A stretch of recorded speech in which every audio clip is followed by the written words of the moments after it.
Testing, testing. All right. We are live again. Going to be making some calls. In the meantime, as I make some dials, I'm also going to be planning for a presentation today for some profit partners and honestly planning out my content strategy. I think a lot of my strategy has changed to do a lot more podcasts and just clips from that because they're more real. So I'll be doing a lot more planning of that stuff too. So I'm going to adjust my setup just a little bit because I'll be on this workspace as I'm on this thing. So let's get it going. All right, we are starting. So it's dialing, and let's see how I did yesterday. Oh, someone's here. What was yesterday like? Thursday?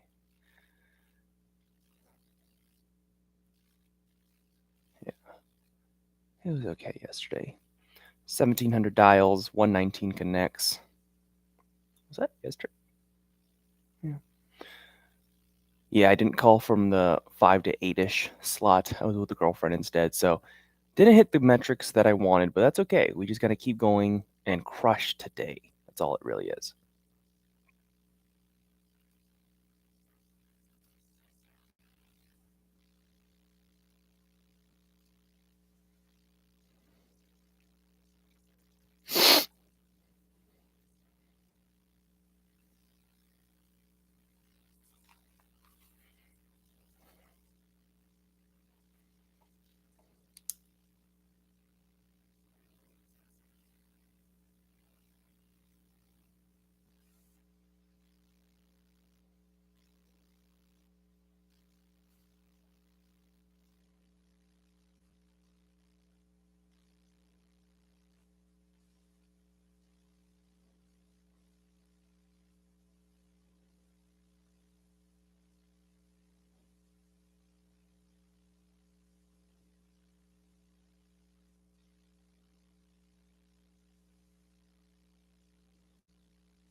So I got 15 minutes of the call, breakout groups.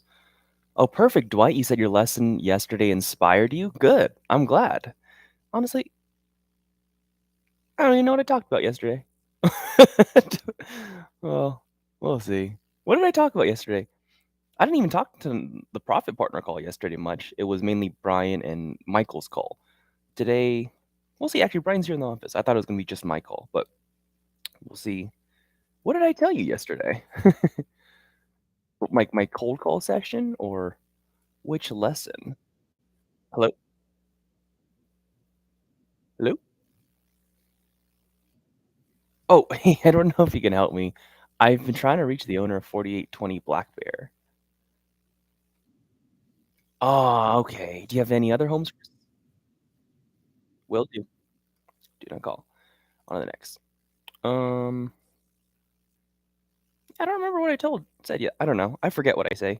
I just say stuff, try to help, and then move on to the next day. I think the funniest thing about me that I've realized that I try not to keep too much stuff in my head. So that's why I have a calendar.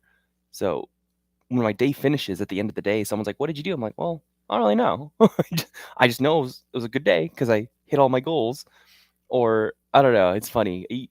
The more things you have stuck in your head, the more clouded everything becomes. So I try to get everything out. That's why I actually write a lot. So when I'm having conversation with people, I can just write down and take a note if I want to bring back that thing back up in conversation because I don't want to store it in my head. I'd rather store it somewhere so I can think more clearly. That's just me, though.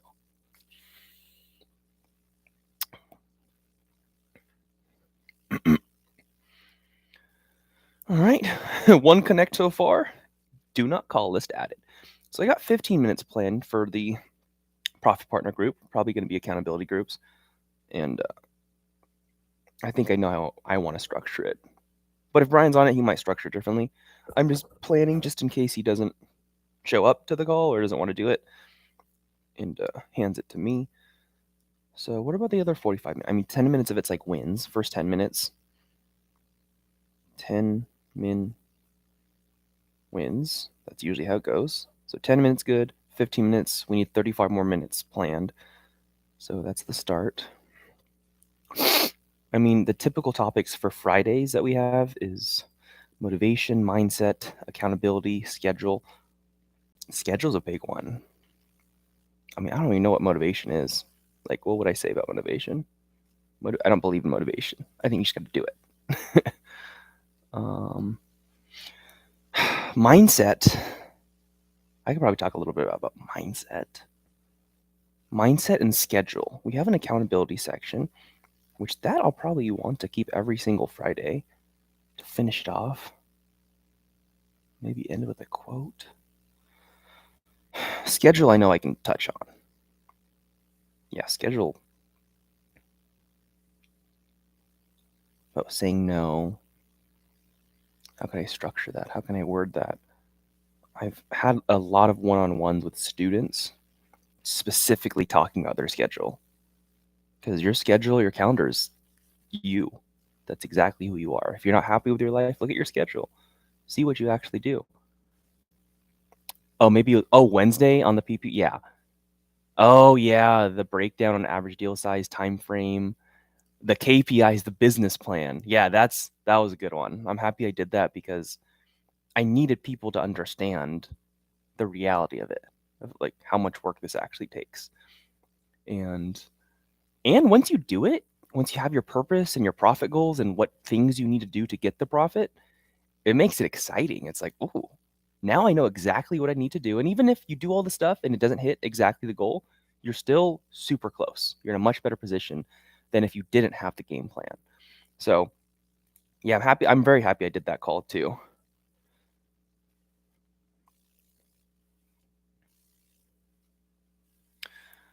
We also need to find a way for all the profit partners who don't show up to the calls and don't watch them to get them on the calls because I think so far talking to the sales team, it seems that all the people sending bad leads are just the ones not showing up to the calls because they'll always ask, well, are you showing up to the calls? And they're like, no, what calls?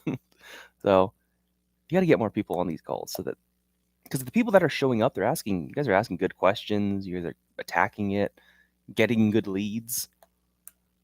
So we just got to find out how to get everyone on the calls.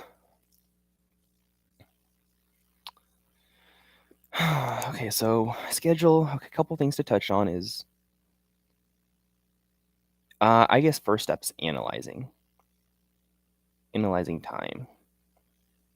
For me, I would even take it as serious as like for 1 week, just analyze every 15-minute increment. 15 min increment. Just to see what the heck you're doing. Because whenever you're in business and you're making a decision, you need data. If you want to make a good decision, you need data to base that decision off of. And for most people, when they're figuring out what's the best thing I should do with my time, the answer is, I don't know. You have to look at the data first to see what you are doing, and then you can make your decision. So I think analyzing time is first that I can touch on. Second is once you analyze it, what are you doing that's not conducive to your goals? All the activities. So it's saying no. Hello, Julia. Hey, it's Justin. Probably caught you at a bad time. Oh, yeah, I don't know if you can help me. I've been trying to reach the owner of 212 Alexander. Do you have any other homes for sale or know someone that wants to? No, no worries. It's okay. Have a good one. Mhm. Ooh, there's a lot of, like, audio feedback. Was it maybe it's because 'cause I'm using this for this YouTube video live and the dialer? I don't know, but that was kind of weird. I heard my voice repeating back to me in my ear. Timing for me is challenging. Yeah, I think it is for everyone. I think that's why I think I wanna really talk about it. Yeah, we're gonna talk about this then. Now that you said that, we're for sure. If I'm the one leading it, depends on what Brian does, because these are technically his calls. Um, but always plan just in case he's not there. Sometimes we handle the calls together. Sometimes it's his. Sometimes it's mine. Just kind of depends on the day. So saying no to, I'm gonna call it unproductive things, or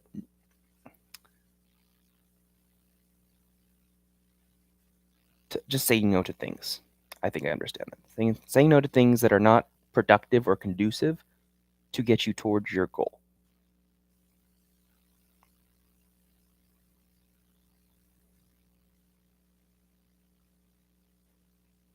Then once you say no, then it's filling up the calendar, filling up with productive things, I guess. And productive things, I'm talking about work, not even necessarily your morning routine stuff. Like, you just need to do the stuff. There's an equation for it. But as people fill up their calendar with productive things, they often don't know how to fill it up properly. What I mean by that is someone's going to say, I'm going to cold call from 9 a.m. to 3 p.m., like the entire time. That's great if you're a monster and you actually have that kind of fire. I don't even have that. Like, I don't even, I plan my cold calls in like 2 to 3 hour increments, just because I know that's when I'm tired, I need a break. And then I plan out my breaks specifically.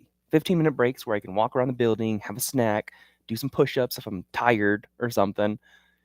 And then when I get back, hello, Sergio? Hello, Sergio?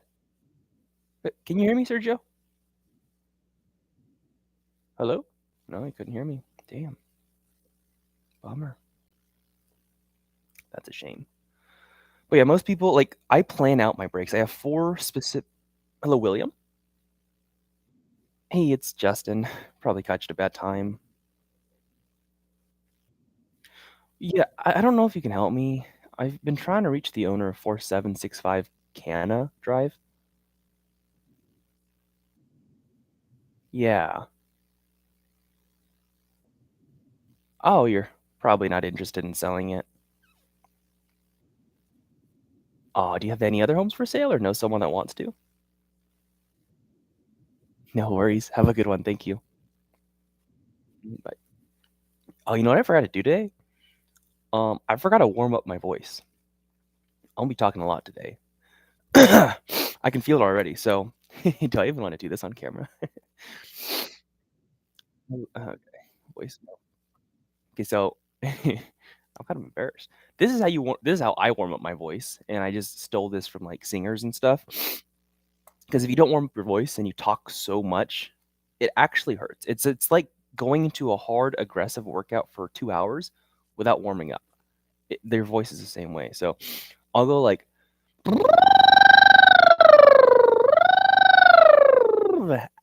then I'll like that's the high range, low range, and then I'll also go like a lower pitch. So it's like, yeah, yeah, yeah, yeah, yeah, yeah. See, immediately feels better. Yeah, that feels so much better on my throat.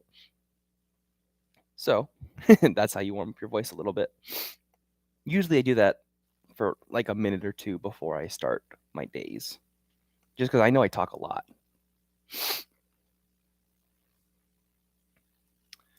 That might have been obnoxiously loud. I'm not sure, but hopefully not too bad for you guys. Okay, so filling up your day with productive things, time block.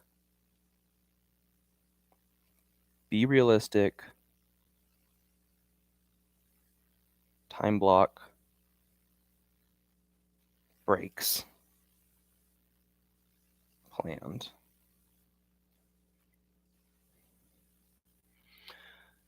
And Dwight says, "Bro, I do that too before I walk into stage and speak in front of people." Yeah, yeah. Wait, when do you walk on stage and speak in front of people? Are you a public speaker? Oh, voicemail. What do you do, Dwight? But yeah, it makes you sound so much better, so much more professional, and you just sound like you have more authority in general when you speak if your voice is clear. When it's more raspy and kind of not there, it just doesn't give the same message, even though you're saying the same thing. As weird as that sounds. Oh yeah, 5 minutes before any presentation. Yeah, I'm actually gonna probably I'm gonna take a little pee break soon because I gotta pee. Maybe a couple minutes, maybe when the next person answers, and then I'm just gonna go to the bathroom, pee, and warm up my voice. Hello, Cleo. Hey, it's Justin. Probably got you at a bad time. Yeah, I don't know if you can help me. I've been trying to reach the owner of 229 Kirk. Oh, do you have any other homes for sale or know someone that wants to? No worries. Have a good one. Nope. Okay, yeah, I'm gonna break right now. Hold up. Break. I'm gonna go pee. Warm up the. Oh, you're a pastor. That's right. That's right. Okay, I'll be back in a sec, like a minute. Just gotta go to the restroom.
All right, we're back.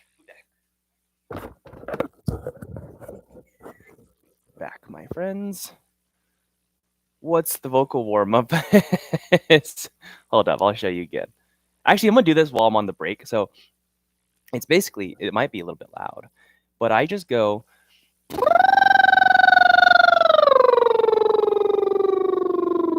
and like as low and as high as I can.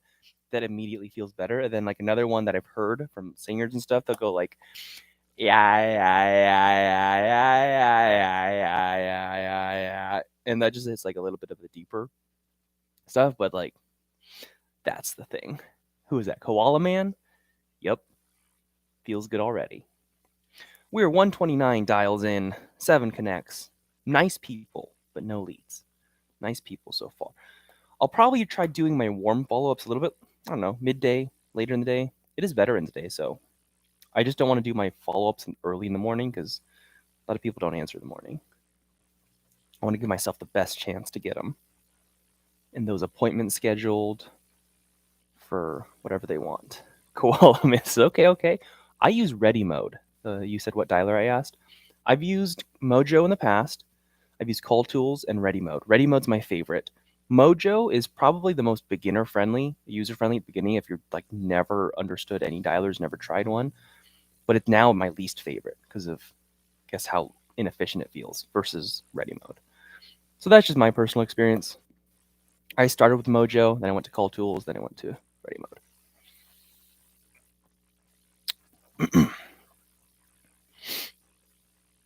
Yeah, you're using Mojo. Yeah, I mean it's the most beginner friendly. It's so easy to understand. With Ready Mode, when you download it, you're going to be like, how do you use this thing? And then they have a bunch of videos, good tech support. But once you get used to it, it's awesome. But yeah, Mojo. The thing I hated about Mojo is that you had to dispose of like every single call essentially. So even if someone didn't pick up, you had to click. And I didn't really like you had to click so much more versus on ready mode, it just kept rolling. And then only is when people pick up or maybe like a customized voicemail. Yeah, see, you have that too, Cole, man. It's like I hated clicking every single time. I was like, I didn't even know a dialer could just continuously call. I didn't know until I came across ready mode. I was like, oh, this is cool. You know? So that's why it makes it easier because I'm only talking maybe 20% of the time when I'm doing these call sessions. And the other times I'm planning presentations, doing stuff on the computer, editing videos. So that's why I like ready mode. I feel productive using it. Well, I am productive, more productive. Okay. So, part of this presentation today, 15 minutes are going to the accountability groups, probably breakout sessions. This is if I'm leading it. Telling people to write down their metric goals for the week and then just keep it written down. So for the next week, it's a consistent 15-minute accountability sesh. Maybe groups of 5, keep it quick. Yeah, probably groups of 5. That sounds good. Groups of 5. The first 10 minutes of the call is just wins, going over the wins. I want to hear the wins to motivate everyone, get people going.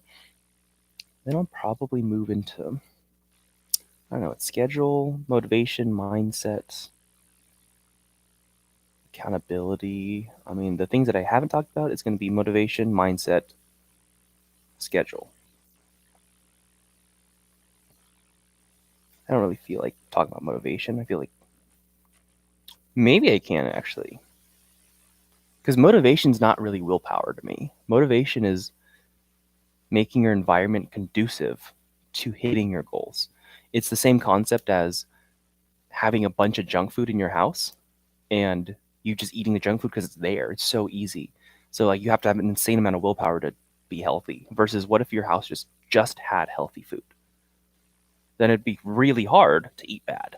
So you can do that in business. You can adjust your time and your environment so you actually work.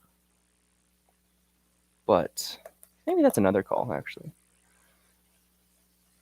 The only thing I don't like too is using a Mojo number. I don't get text or voicemails. Maybe nobody left me a voicemail or text. Oh yeah, I forgot how that worked. What numbers did I use? Yeah, I like with Ready Mode, I can buy a bunch of numbers within it, and that's why I like that too because I have like 30 different phone numbers that I'm using to call from for Vegas. But when I use my cell number, I had gotten some. Yeah, because I like that people can leave me voicemails on these numbers as so I can set them as inbound, and someone can call the number back. It doesn't go to my phone; it goes to the dialer, and they'll leave a voicemail because my inbound voicemail says, "Hey, it's Justin. If you're calling me, it's because I called you first. I want to buy your house. So if you're interested, let me know. But if you're not, let me know too, so I stop bugging you." And people will leave voicemails kind of saying, "Hey, I'm not interested." I'm like, "Perfect. I can take you off the list." So that's a really easy way to start dwindling your list down and down and down. Hello? Oh, hello? Hey, can you hear me? I think we have bad connection. Hey, I don't know if you can help me or hear me, but oh, can you hear me? Okay, sorry. I don't know if you can help me. I've been trying to reach the owner of 704 Van Buren. I'm trying to reach the owner of 704 Van Buren. Oh, I got the wrong number. But by chance, do you have any homes in Vegas you want to sell? Do you have any homes in Vegas that you want to sell? No worries. Okay, have a good one. Wrong number. I hate why does it do that? It connected to my phone again. So like the first couple seconds, I kept him on, but I lost him for a little bit because of the I don't know, I did that. It's weird. Wrong number. At least I got an answer. Demystify the misconception of motivation. Yeah. Yeah, for sure. Um yeah, motivation's not real. Like I'll tell you that is because a lot of times I don't feel like doing the work, but I guess part of it is motivation because It's going to be having an idea in your head of what you want to go for, or if you, hello, oh, hello, can you hear me? Oh no, nothing, nothing LLC too. I don't like LLCs, but sometimes it is something that you're going for. Sometimes it's pain, and sometimes it's little cues that can remind you. Like actually, I don't know if I have a blurred screen on. Hold on, let's unblur the background a little bit. Can you see? You can voicemail. You can kind of see the background. I'm pretty sure of like right here. Let me see actually if you can. Okay, hold on. That. So it says do what's required. And for me, essentially, anytime I'm not feeling like it, I just look back and I think, okay, I just got to do what's required. Because it's when you want to succeed, it's not about being not available. It's not about doing what you feel like or when you feel good or happy. It's no matter what you're feeling. If you're feeling crap, if you have no sleep, if you have no food in you, it's still doing the work that's required. So that's like a thing that I like to use. I that wasn't mine. I got that from Alex Ramosi, and I was like, that's so smart. I, I'm going to start to make that one of my cues of when I just don't feel like doing stuff. Um, so the part of it is motivation. That's like the willpower part, but most of it is environment. Most of it. It's actually like being around other high performers too. That helps a lot because if you're alone, I know how hard it is to call and do all this work. But imagine you had someone else that was willing to grind with you. And that's why I like these lives. That's why I do them, is because I want people to feel like they're doing it with someone. Because when you're by yourself, just doing this, it's really hard. And when you don't feel like doing it, no one else is going to know when you leave. But if you're with a buddy, you're talking to someone, you know someone's grinding just as hard as you, whew, it'll kick you up a different notch and you'll hit the next level and you'll stick with it. So that helps too. Accountability is pretty big too. Creating rhythms of honoring personal commitments. Yep. It could be a cool concept to talk about honoring your own personal commitments despite hardships. Yeah. Yeah, those little things add up. Is anytime you tell yourself, only yourself, I'm going to wake up at this time or I'm going to eat healthy today and you don't do those things, it just ends up being you building evidence against yourself, saying that you're not the person you say you are. So those little things, they really add up. Whatever things you tell yourself you're going to do, you better do them because it affects your business. It affects your workplace.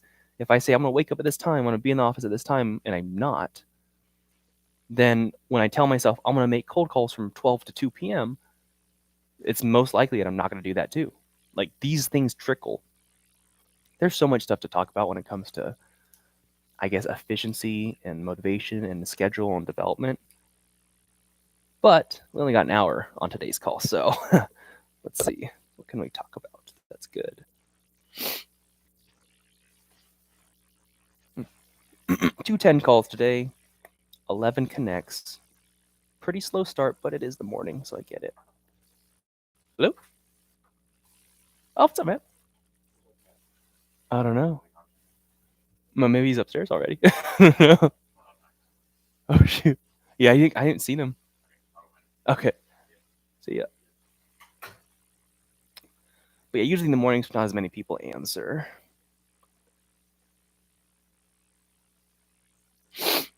Okay, let's finish this. So, schedule. So, this is number 1. 2.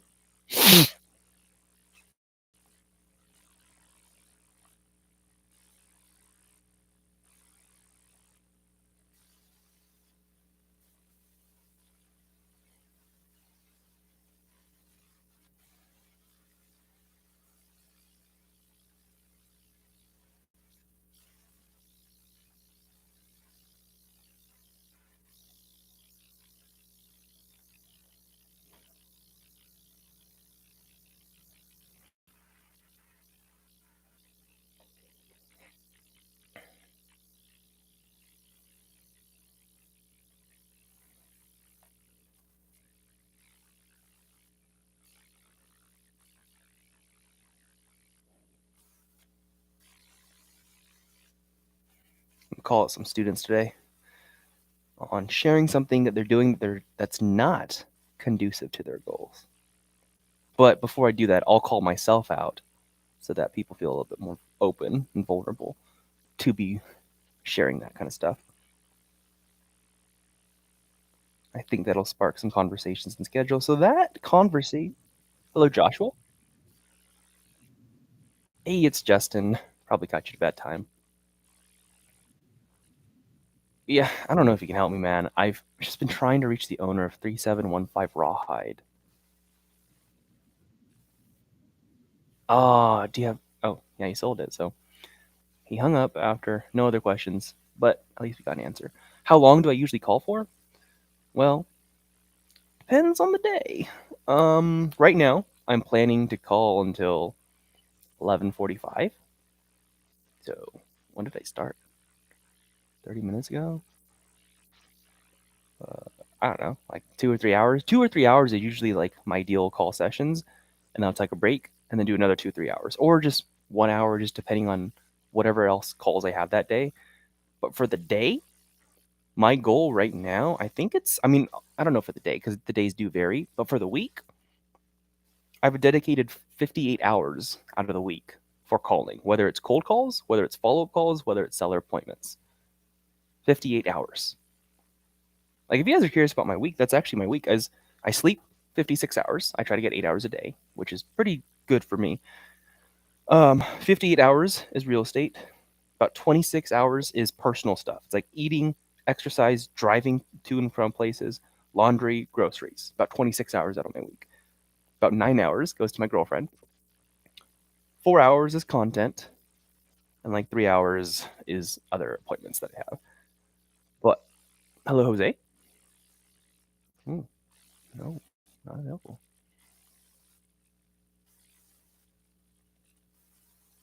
Oh, there we go. Dwight's trying to hit 1252 dials per day. Yeah, honestly, for me, I'm just trying as hard as I possibly can. That's it. I'm just going to leave nothing on the table because I have other things going on. Like, I actually, where did my coaching go? Oh, shoot. I forgot to put coaching on the calendar. Um, Coaching, I spend 10 to 15 hours a week. Maybe more if I'm like doing stuff for presentations as I'm calling, but 10 to 15 separate hours. I forgot to add that on my time. So like I do other things. That's why I have to be very intentional with my time, is because if I let other things creep. Hello, Glenna. Hey, it's Justin. Probably got you at a bad time.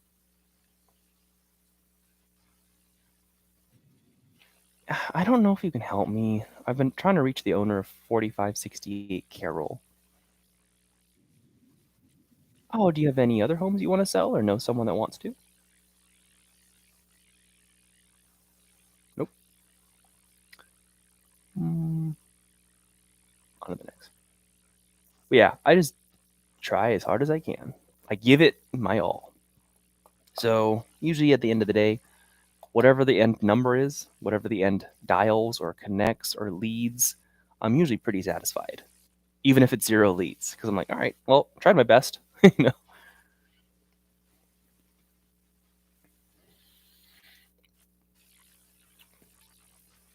Okay. So yeah, I can call the student.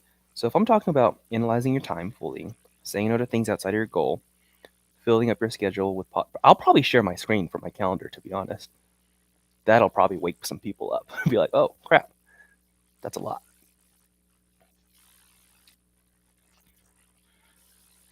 And if I do those things, what week can I share? Maybe like 2 weeks from now, because it's like the cleanest part. They're all subject to change.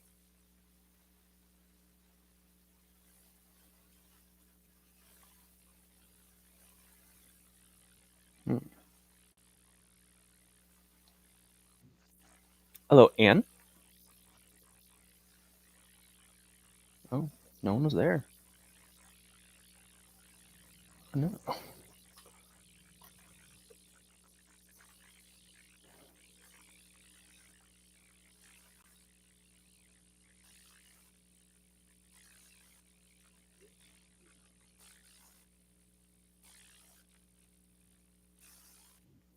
Hello, Vasti. Hey, it's Justin. Probably caught you at a bad time. Oh, okay.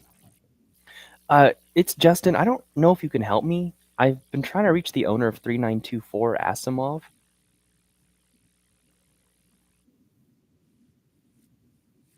Oh,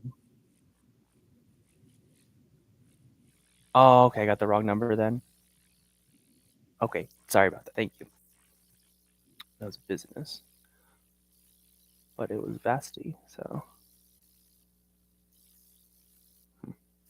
well, we're gonna call your personal phone sometime. Koala says, "Yeah, it gets so discouraging when everyone says no, hangs up before I say a word, or after the hello." Yeah, that's okay. I get it because I've been there. I'm still doing it, but I remember what it was like when we first start cold calling. It's really discouraging, or it can be.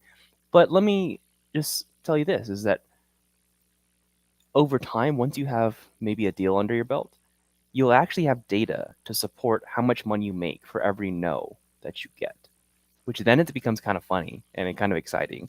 For example, let's just like put small numbers at it.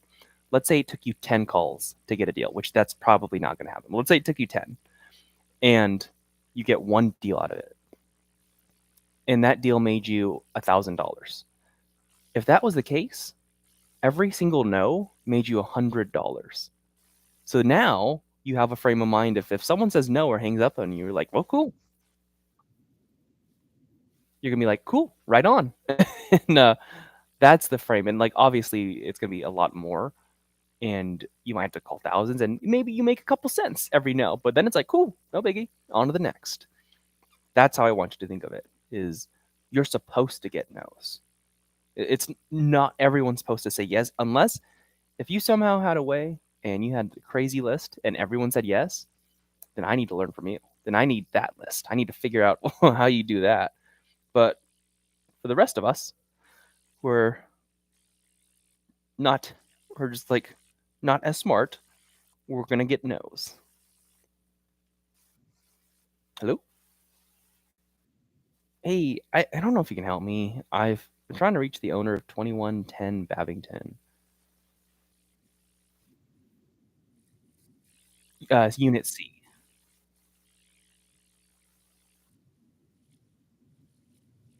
Yeah, you're probably not interested in selling that one. Sh- Shoot. Okay. Okay. Have a good one. Um, I don't really like the trust or LLCs, but I just had free data, so I have trust and LLCs in there. Huh.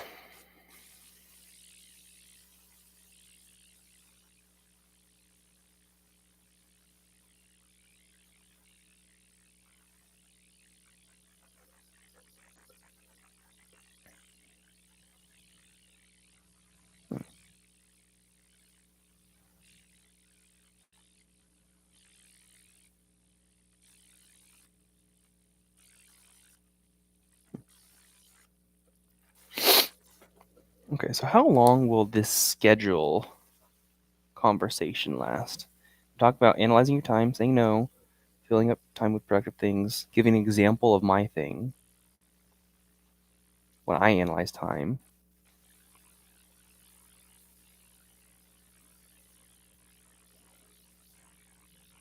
telling people how to fill up their schedule and be realistic and plan breaks. Let's say that takes 15 minutes, maybe on the lower end. Call that a 15 minutes. So that means we're at 40 minutes. I need to cover 20 more minutes of stuff. Yeah, Koala Man says, yeah, I see what you mean. It used to hurt more, but now sometimes I'm just like, well, time to get some more no's. But then I'm just like scared I ain't gonna make any monies. Well, that's how you make the money, is you get the no's. As hard as that might be, have to get the no's. Because everyone else who's made it, like everyone, pretty much, even the people who you all look up to, like Brian DeVille, he cold called for a long, long time himself, we all go through that grind. That's just how it works. Morning, Wisher. Oh, hello, John. Hey, it's Justin. Probably got you to bad time. Well, this is Justin. I don't know if you can help me. I've been trying to reach the owner of 2112 Fountain Springs. Oh, you're probably not interested in selling it.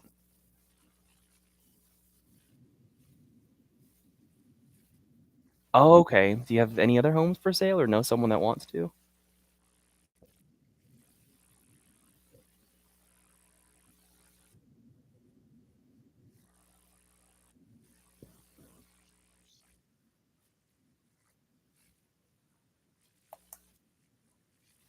Oh, do you know the address?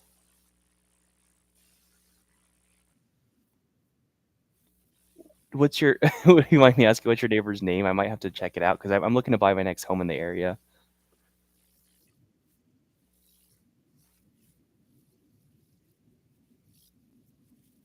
Yeah, no worries. No worries. Well, thank you so much. I'm not going to take too much time, but I appreciate your time. Okay, cool.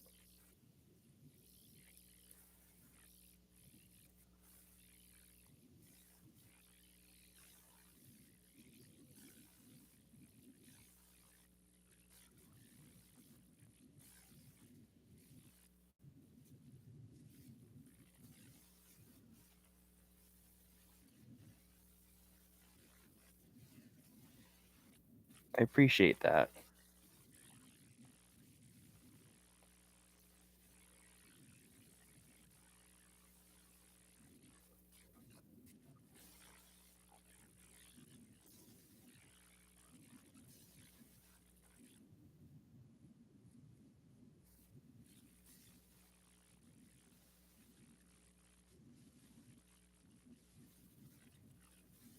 That's okay. You mean you said it was a couple doors down from you?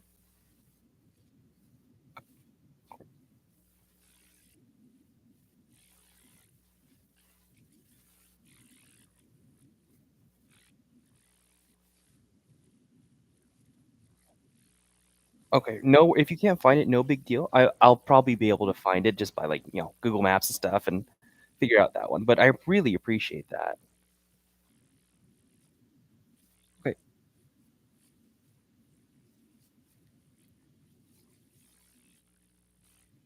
Sure. Okay. Well, perfect. Thank you so much, John. I appreciate your time. Okay. Bye-bye. Cool. All right, we're gonna break this dialer. Hold up. This guy wasn't well, this guy was he's not a lead himself. But his neighbor, he knows that he wants to actually sell. And he's like, I don't know if he has it listed. He actually was pulling up Google Maps on the call. He's like, let me try to find this for you because I was nice enough. And he's like, I can't find it. I'm like, where is it actually at? And he gave me his neighbor's name, his full name. And he's like, it's across the street from my house on this street. I don't know the exact address. Here's the name. And so I'm pretty sure I can find this. So I'm gonna look for this right now. And I'll skip trace the neighbor, say what's up. Well, if it's not listed. If it's listed, then I'm like, oh, whatever. But I'm just gonna try to find this. This is my first time using the map, a map kind of feature on Wealthy Deals. So I guess learning experience for me too. I'm trying to get used to this one. Hmm.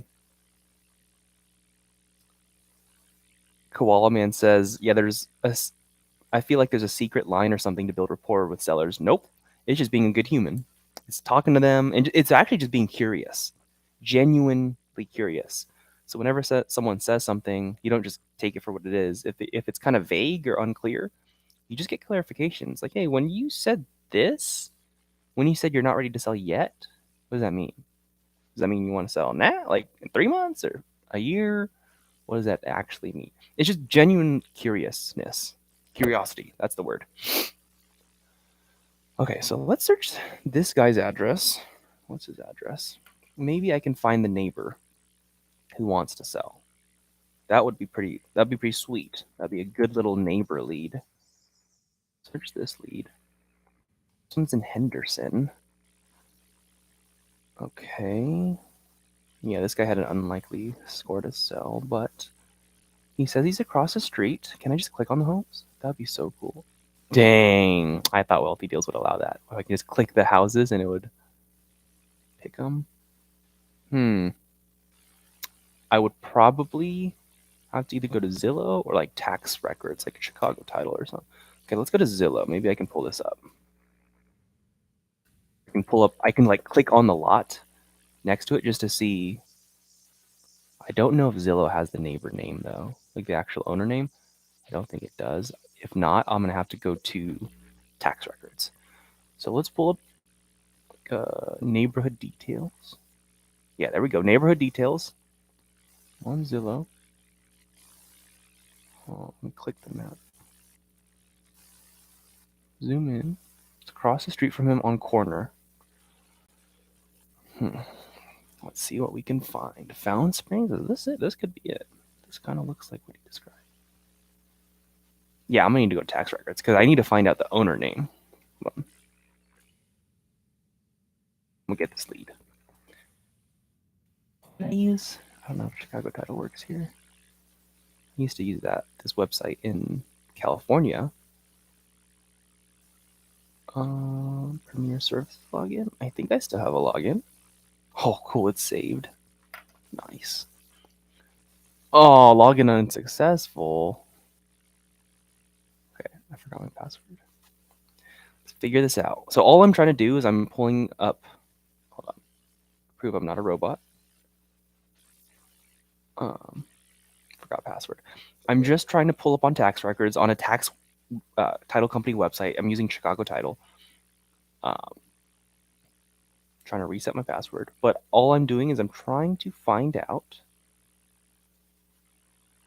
what house this is because the guy didn't know the neighbor's house. He knew the name, so as I click around for houses across the street, I'll be able to figure out real quick his neighbor because he put it in the general vicinity of what I can look for. I never got an email. Maybe spam? Nope. Hallman? Nope. What the heck, Chicago Title? I just make a new account.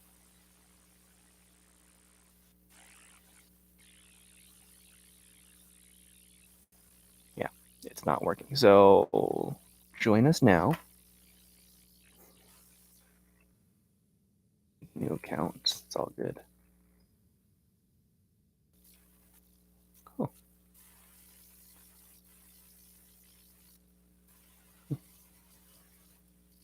What?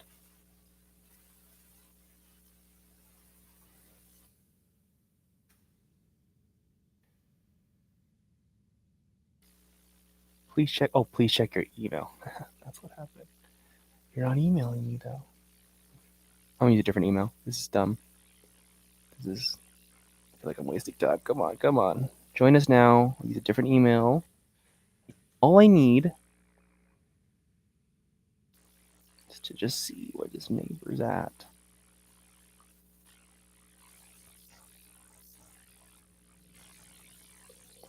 All right.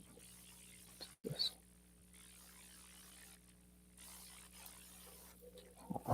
Oh gosh, girlfriend's allergic to something? Are you okay? There's so much going on.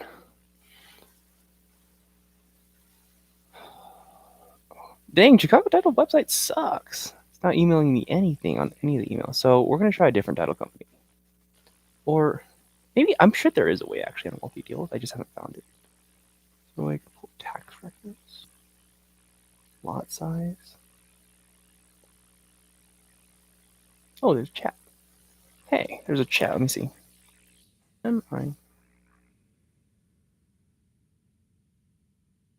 I pull up a map to click on APNs, parcel numbers.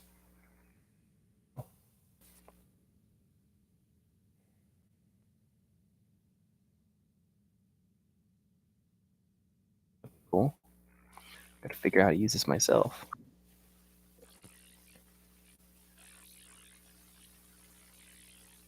Is Chicago Title a nationwide title company? I was away from my phone, but heard Chicago Title. I don't know. I thought it was. Oh, you're from Chicago, and that's why you're curious. It's just the one I use in California, so I was trying to pull up tax records using it. It's being a pain. So hold on, let me charge my laptop again.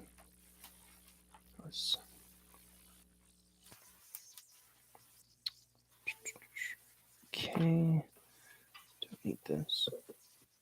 Okay, let's find.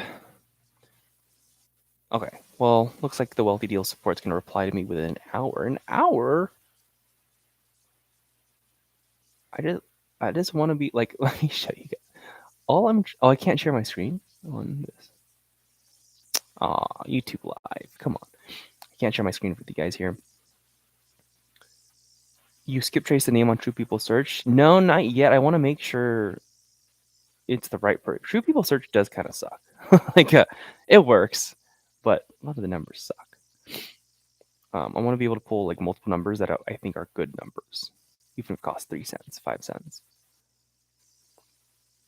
Because I really want to get hold of them. If find it. Okay, hold on. I need a different title company. What else did I use before?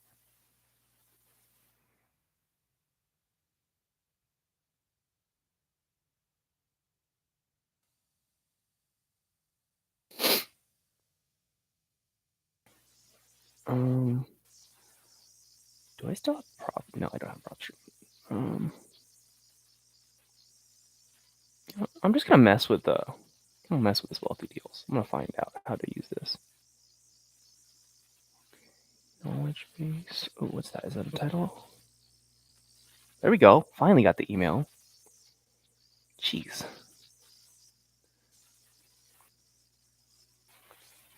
Please click the link below to complete registration. Okay. Oh, dang, that's a lot of information they want. Okay. First name. Last name. Password. Is it week? There we go. Company name.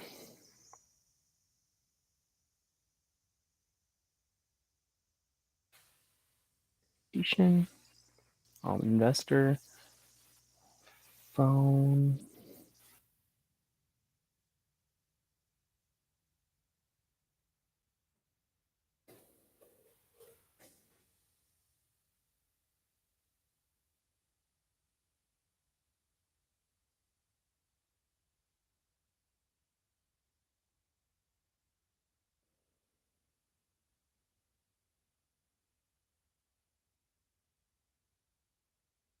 This. Data. Yep.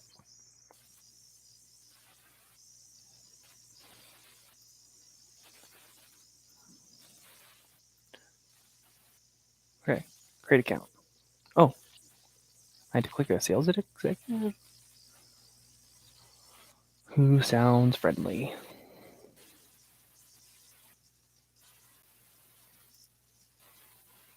Sure.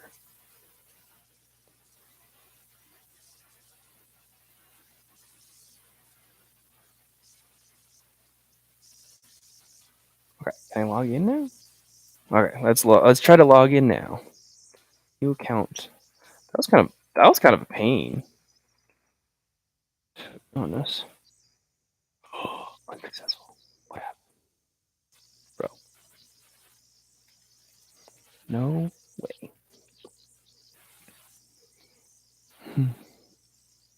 Wait, that's exactly what I just typed. Oh, it's not active yet. This is ridiculous. This is ridiculous. Okay, you know what I'm gonna do? What else can I do?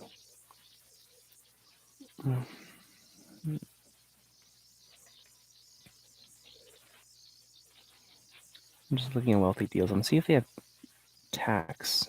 Like, I just need a tax map where I can click on the APNs or the parcel numbers. I don't know if they have that. Oh, did someone approve it? Confirmation? Confirmation? Is that good enough?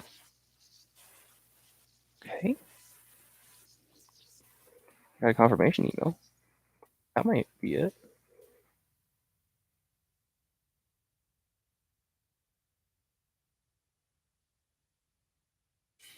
Nope.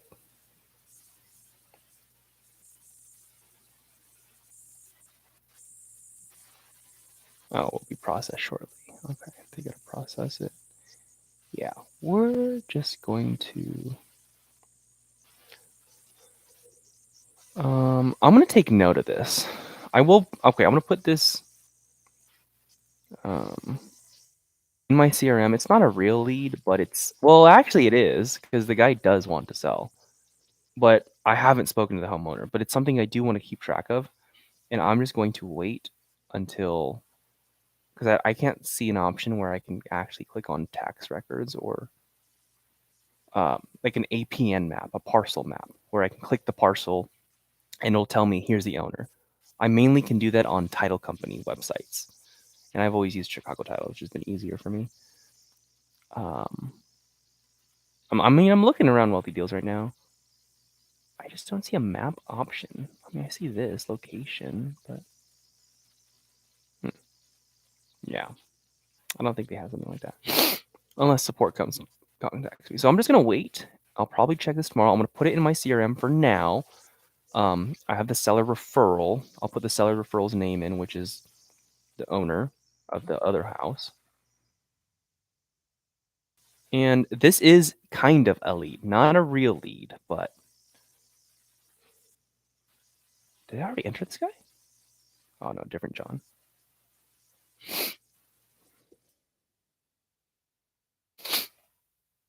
Hey, this guy's name is this. This is his number. I mean, if I do get something out of this, I'll give him something. I'll give him a little referral fee. I'm like, hey, dude, thanks so much for connecting me with this person. Here's $1,000. Like, sweet. This is a seller referral. The more people that win with you, like, I don't know. If I eat, everyone eats. The people that help me. So I'm gonna say address. We don't know that. Spoke to neighbor. Said his neighbor wants to sell. Here are the details. Cross the street from this address. He says it's on the corner, and the neighbor that or who wants to sell is named. I'm not going to tell you. And waiting for my title come. I don't know why maybe my account expired. Waiting for my title company account at Chicago Title to be accepted or approved so I can search by parcel number to confirm the address. Then I need to skip trace the guy and follow and call him. Cool. So address is not available. Cross street from this address.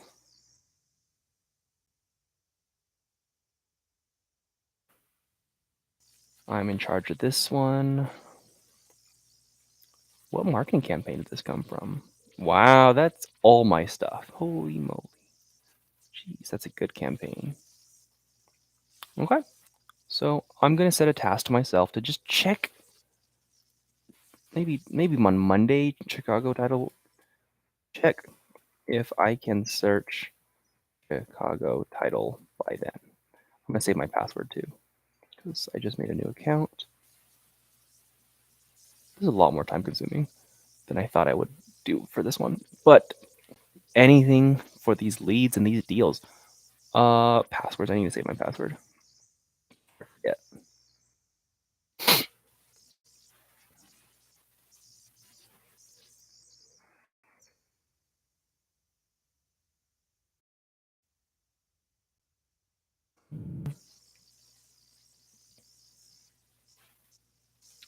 What is it called? Chicago?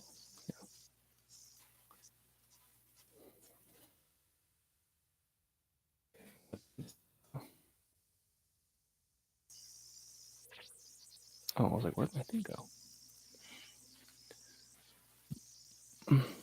Okay, here's the login. Paste the website. Here's my login info.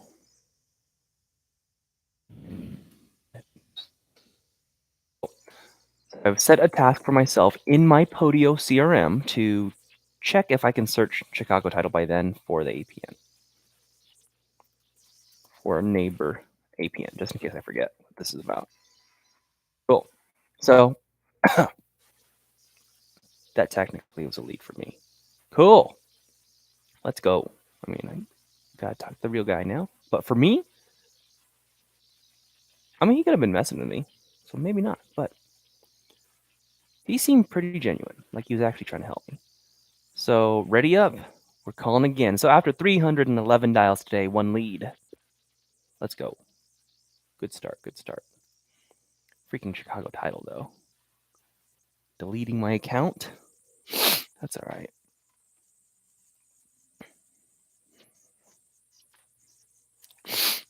Okay. Back to the schedule. So the schedule, 15 minutes for the call today at the Prof Partner. Over 10-minute wins. Probably schedule 15 minutes, maybe longer. I don't know. I end it with 15 minutes of accountability group breakouts. So we need 20 more minutes to account for. I mean, it could be Q&As. I think it might be too much information if I present a whole other topic outside the schedule. Like if I talked about motivation, I think one topic at a time is sufficient, and then questions. Because people always have questions. Maybe after, yeah, maybe usually like maybe I'll dedicate the first 20 minutes after the wins as just Q&A. Yeah, I think I have the game plan for today. So 2 is Q&A, 20 minutes, roughly. I mean, the schedule might take 20. That's a good game plan for today.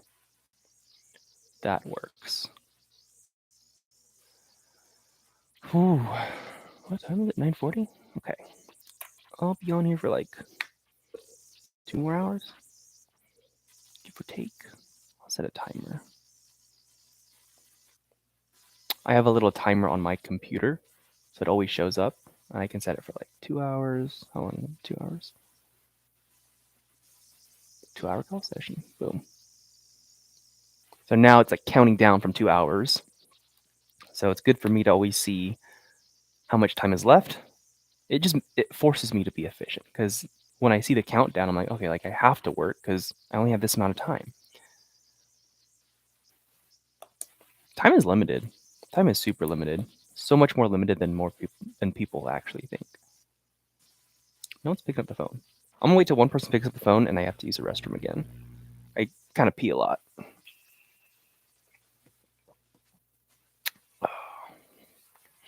It's a little chilly though. Oh, maybe it's more than pee.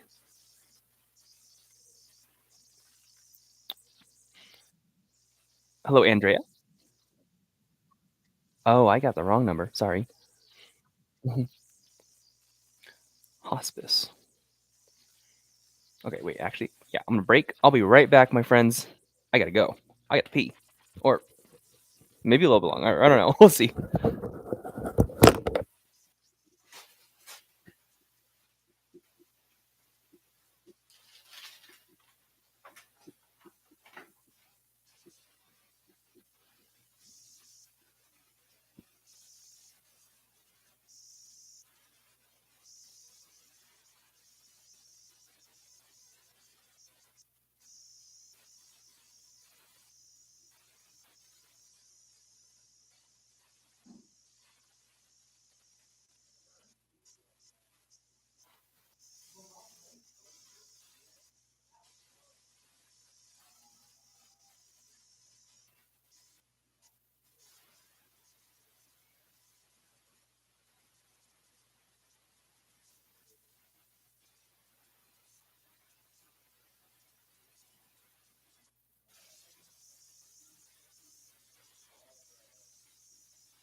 old man says, yeah, it's crazy how time goes slow when you're cold calling, but when you take a break or don't, the day flies. Yeah, that's how it works.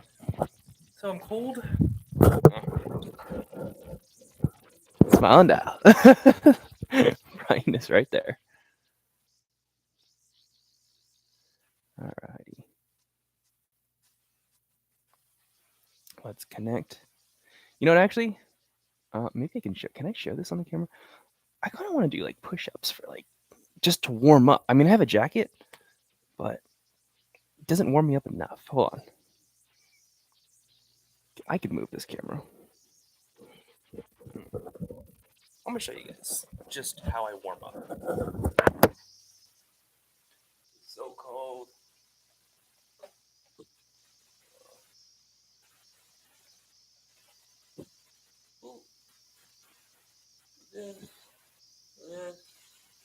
All right, it's cold.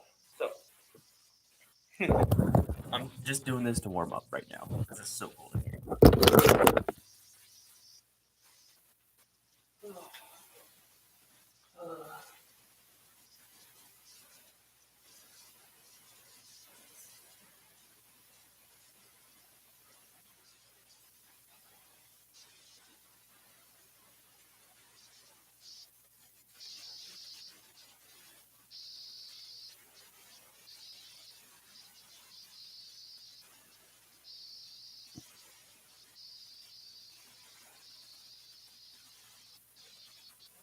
All right, 32, my favorite number.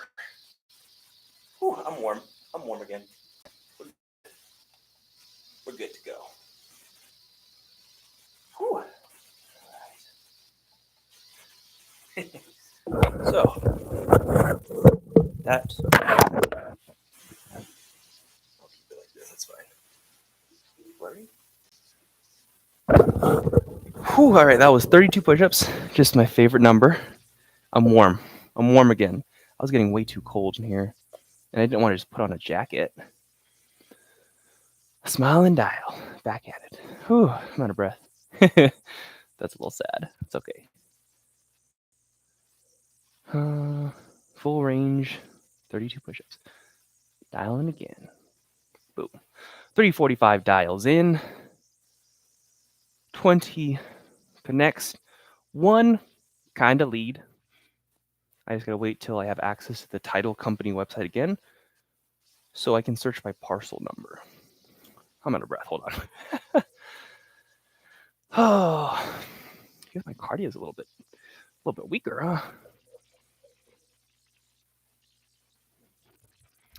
Here we go.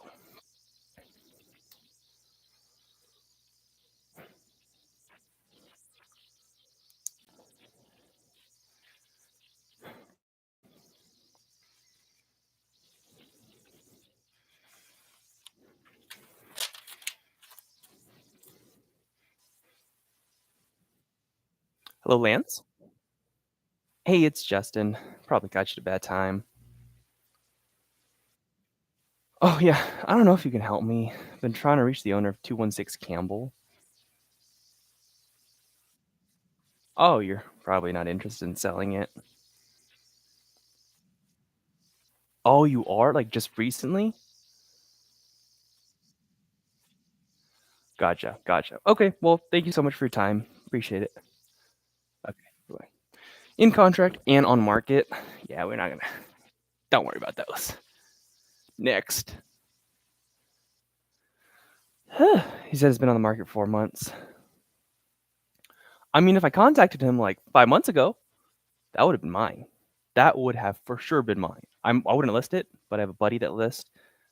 I would have gotten him to work with me and my realtor. Oh, so I wasn't marketing in Vegas back then. If I just moved 5 months earlier, that was mine. That's how I want you guys to think of this stuff. Miguel says if you wholesale in an expensive market like New York, that would mean there's a bigger profit for you to make, right? Yes, for sure.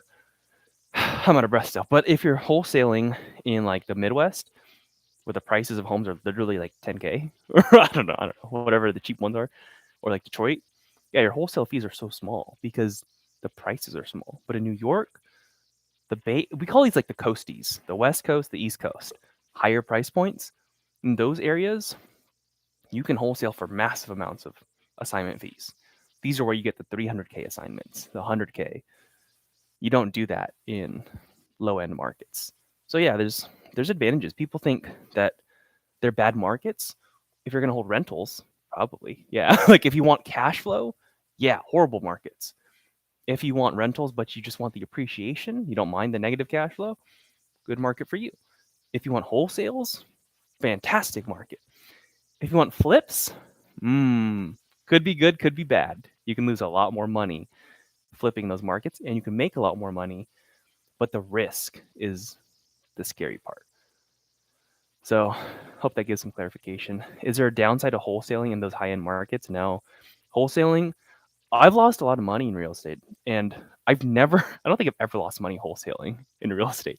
All my money that I've lost has come from flipping. So, you just have to protect yourself with your EMD. The only way you lose money in wholesaling is one, your marketing cost.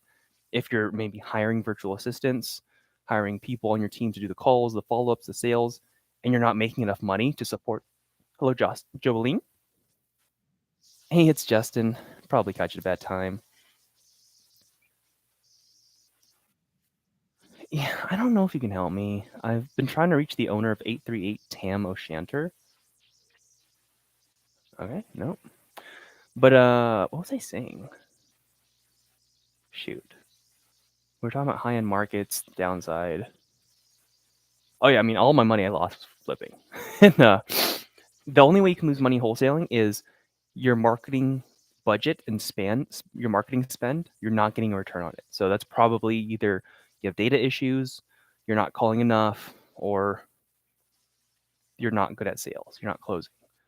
Or you lose money wholesaling by your EMD, your earnest money deposit. So if you are putting like a 10K deposit and you don't back out in time, yeah, you can lose that.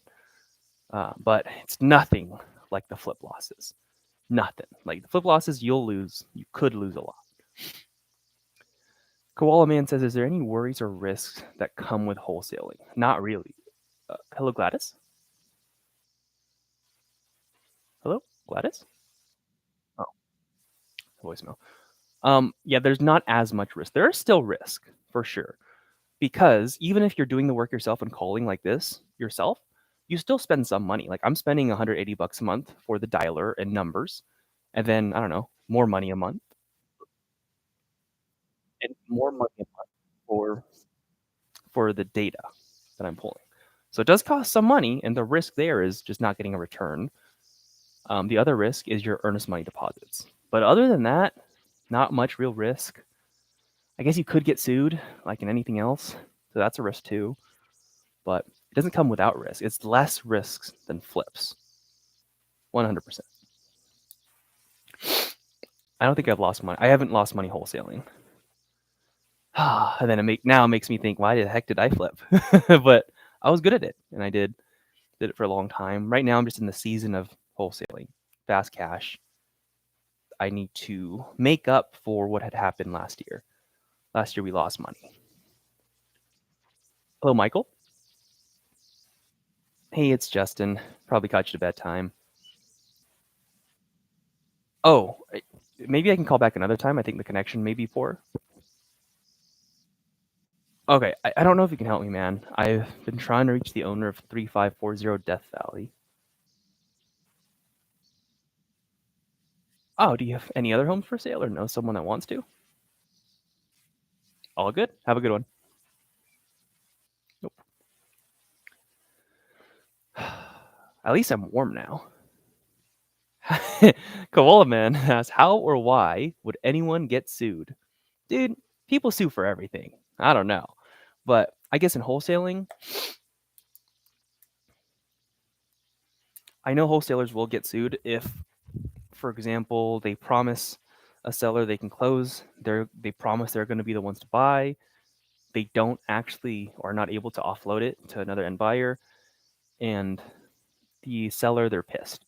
Some sellers will try to sue. The amount of grounds they have to do so, I don't know, depends on your contract, depends on how you said stuff. But for the most part, you're fine. Have a good contract.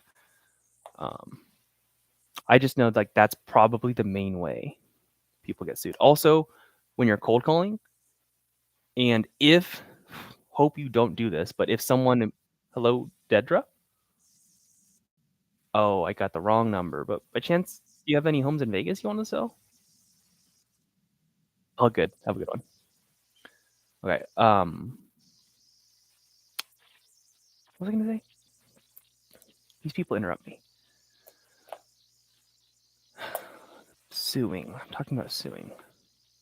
Oh yeah, if you're cold calling and someone immediately goes, "Hey, just yeah, send me an offer, text me your LLC, or email me your LLC, your number, your email, all this stuff," like those people are trying to sue you. And if you do give them that information, they can sue you, and they probably have a like they probably will win, especially if you're calling at non-legal times or they're on the do not call list or something. Hello, Clarence. Voicemail. So those are a couple ways, but honestly, there's probably a lot more. Business is business, and people are just litigator heavy. They like to sue. It's weird. Yeah, I don't want you guys to think it's not risk free. Investing has an inherent risk associated with it. Wholesaling is, I guess, wholesaling is not really investing. That's why there's less risk, but there's still risk to business.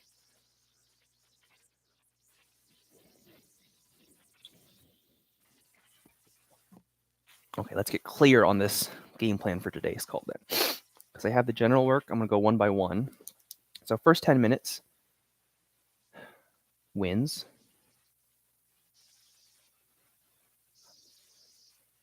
Wins plus camera on.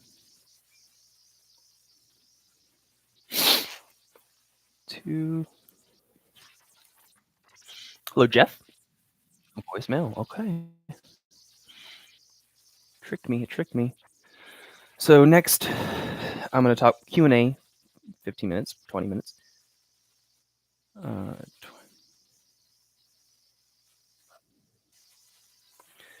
maybe next 20 minutes, I'm just going to talk about like schedule.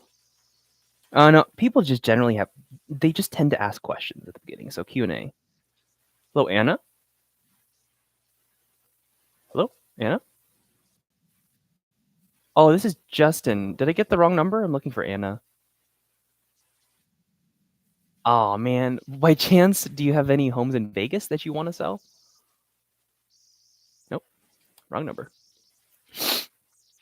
Okay, next 3, we're gonna go over schedule.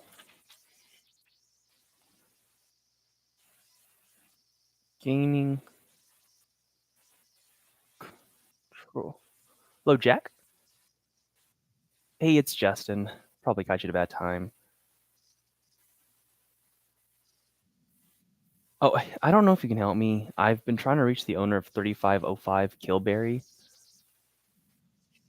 Oh, you're probably not interested in selling it. Do you have any other homes for sale or know someone that wants to? No worries. Yeah, of course. I'll take you off. Okay. Bye-bye. Mhm. Do not call. I'll listen to him. That was just a high equity lead or prospect.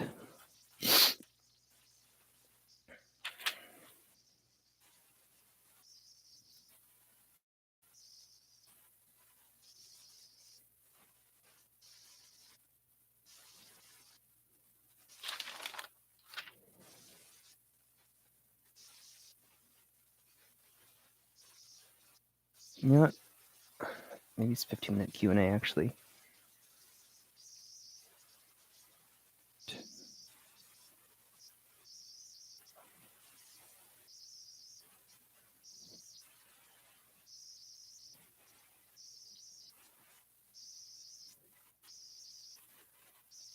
Fuck. I forgot to put the time.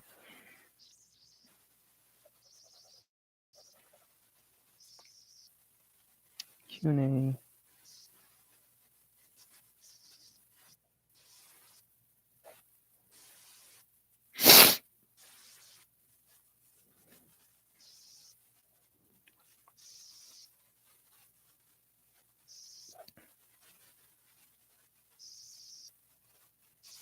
Control your time. What does that look like?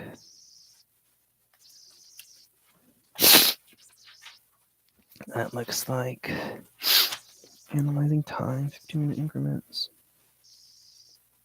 Analyzing time, saying no. So I'll go time.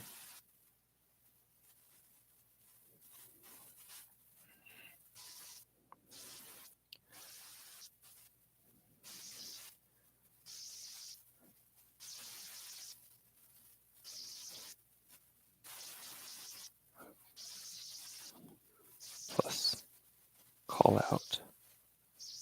Plus call out. Once you analyze time, it's then saying no to things. Saying no.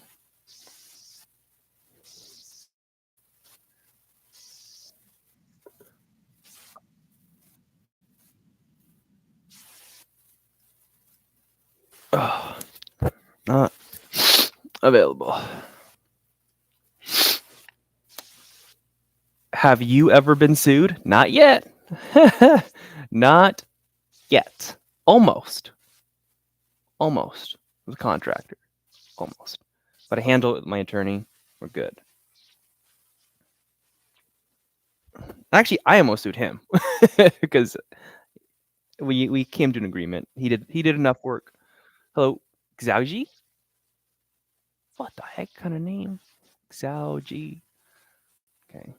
Okay, that's fine. I was gonna mess that up anyways. But yeah, this contractor I had, he stopped working on the job on the flip that I had early, and he just stopped answering my calls. I was like, dude, where are you at? And it wasn't until I got my attorney involved, and I was like, how do I get this guy to like answer my calls? We have a legal binding contract saying that he has to finish this job, and I pay him in increments for this job. You stop replying, and my attorney like essentially threatened him. He told me, threaten him, say this, hey, you have to answer my call. I don't want to get my attorney involved. He's recommending for me to do this. And then he finally got back to me, and we came to an agreement of like, okay, like just show me. I asked him, show me all the receipts that you have, the labor that you paid out for your guys, the materials you bought, to make sure that you didn't just take my money and like stop the job. You didn't take extra money, because that was my impression at the time. And then he showed me enough. He's like, no, look at, here's the things I paid. And I was like, all right, well, it's close enough. I didn't want to do a lawsuit over it, but yeah. So that was one situation. Okay, so gaining control of your time is you got to do a time analysis for sure. Then you got to start saying no to those things that you just analyzed. Filling it up. C. Filling. Hello, Drake. Oh, I was looking for Drake. Did I get the wrong number? Well, I don't know if you can help me. I've been trying to reach the owner of 1840 Dartmouth.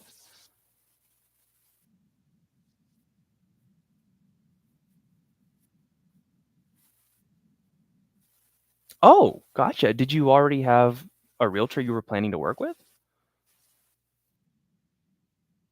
Okay, well, thank you so much for your time. Do you have any other homes that you might want to sell that in Vegas? Okay, thank you so much. Bye. Okay. That might be a lead later. They're planning to list in April. Already have their planned realtor that they really like. If I reach back out in a month, have the same conversation when they're about getting ready to list, maybe pitch the idea of, hey, like I know you have your own realtor. I don't want to step on any toes, but a good friend once told me that if you go to an auto shop and you talk to a mechanic, it just doesn't hurt to get multiple quotes. So if you want that multiple quote, no harm, no foul if we don't work together, but it might give you a different perspective. I think I might pitch that in a month. I think it's too soon right now because it's too far out, but I think I could pitch that. This is going to be a callback for me in a month. I'm going to leave. This is not a lead yet. Oh, maybe kind of. But it's just something I'm going to keep in my dialer as a callback 1 month from now. And because usually in a month, if she wants to list in April, it's just worth shooting the shot again. Because it's someone that wants to sell, wants to list. And if I can convince her to at least just talk to my buddy, who's a realtor, that he's great, he'll do the work, it doesn't hurt to get multiple quotes. I think that could be income. That could be a good deal. He is a good realtor. So, um, plans to list in April, let's say for 2024. Has a realtor she likes. Try to pitch getting multiple quotes mechanic analogy in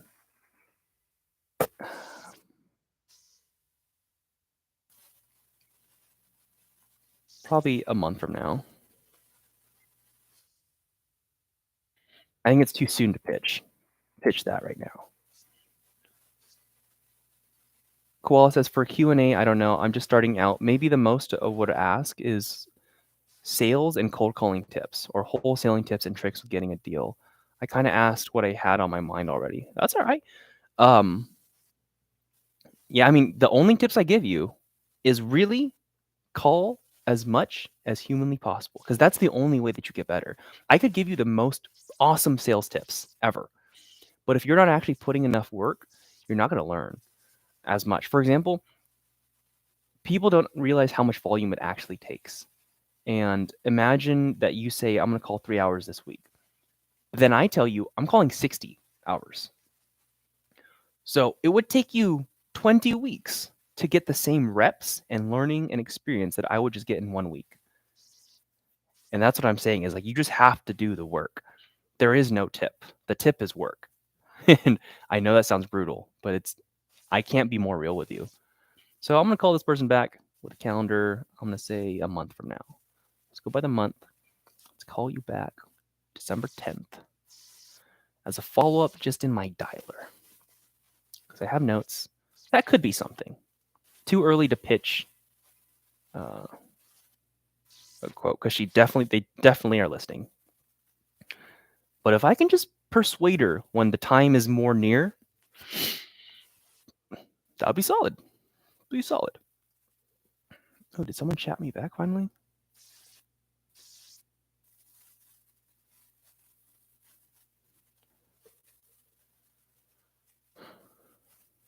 Yeah, Wealthy Deals doesn't have that ability. They finally got back to me. Well, 462 dials so far, 33 connects, 1 lead, kind of. 1 other kind of lead, but a retail lead later. So, I mean, these are like, I don't count it as a lead until I actually talk to the homeowner. I know they're ready to sell, and they're cool with me checking back up with them when they're ready. Because most people don't want to sell like right now. They have a timeline. They have real motivation. That's a lead. So I have like kind of leads where it's worth following up and checking in because there is some motivation. Koala says, I don't know, TikTok and some people in comments give me hope or sense that it'll happen in a week or a month of calling. But IDK how many hours they're putting in. Exactly. Like maybe if they're calling 60 hours a week, it'll happen faster. But because I make TikTok videos, I make real estate videos, but I'm real. I'm real with people. It takes time. And don't let anyone else tell you otherwise. It takes effort. It takes serious work to do this thing. And that's just from 5 years of experience of this. Like, I didn't think I'd ever cold call again, to be honest with you. I had a team of cold callers, lead manager, and I was closer. I just closed deals. And then I switched strategies. I was doing more MLS deals, more wholesaler relationships because I was flipping. I was acquiring properties, flipping, and I was like just flipping. And then when I lost a lot of money flipping last year, because we had a recession, we had a downturn, it was tough. Then I was like, crap, I gotta like right now just put the work in, play it a little bit safer because I took so much risk. I have to balance it out with safety. but also just grind my heart out again to get back to that spot. So that's what business is, man. I'm gonna be real with you. It's not easy. I mean, if it was easy, everyone would be rich. Everyone. But only the crazy people are rich. The people that are willing to put in the work, the hours. That's just how it is. Filling up your schedule.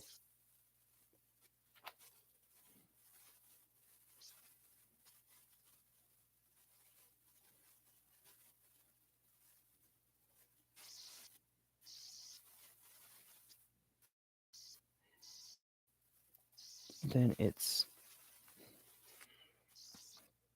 time blocks. Be realistic. Be realistic. Time block. Also, if you're going to listen to any kind of content for real estate, I wouldn't really just watch the short form stuff. I would watch the long form stuff. Because the short form, a lot of times, it's just everything's out of context. They're great for entertainment. Like I use a lot of my short form from podcast videos or from like snippets of my YouTube videos.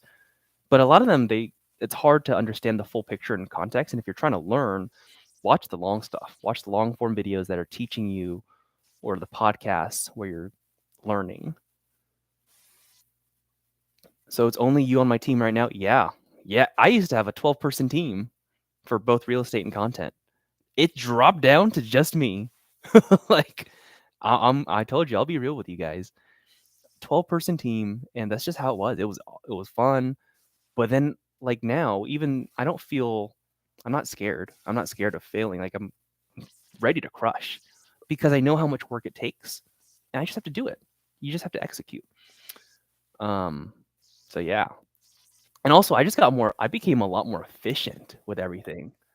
Hello?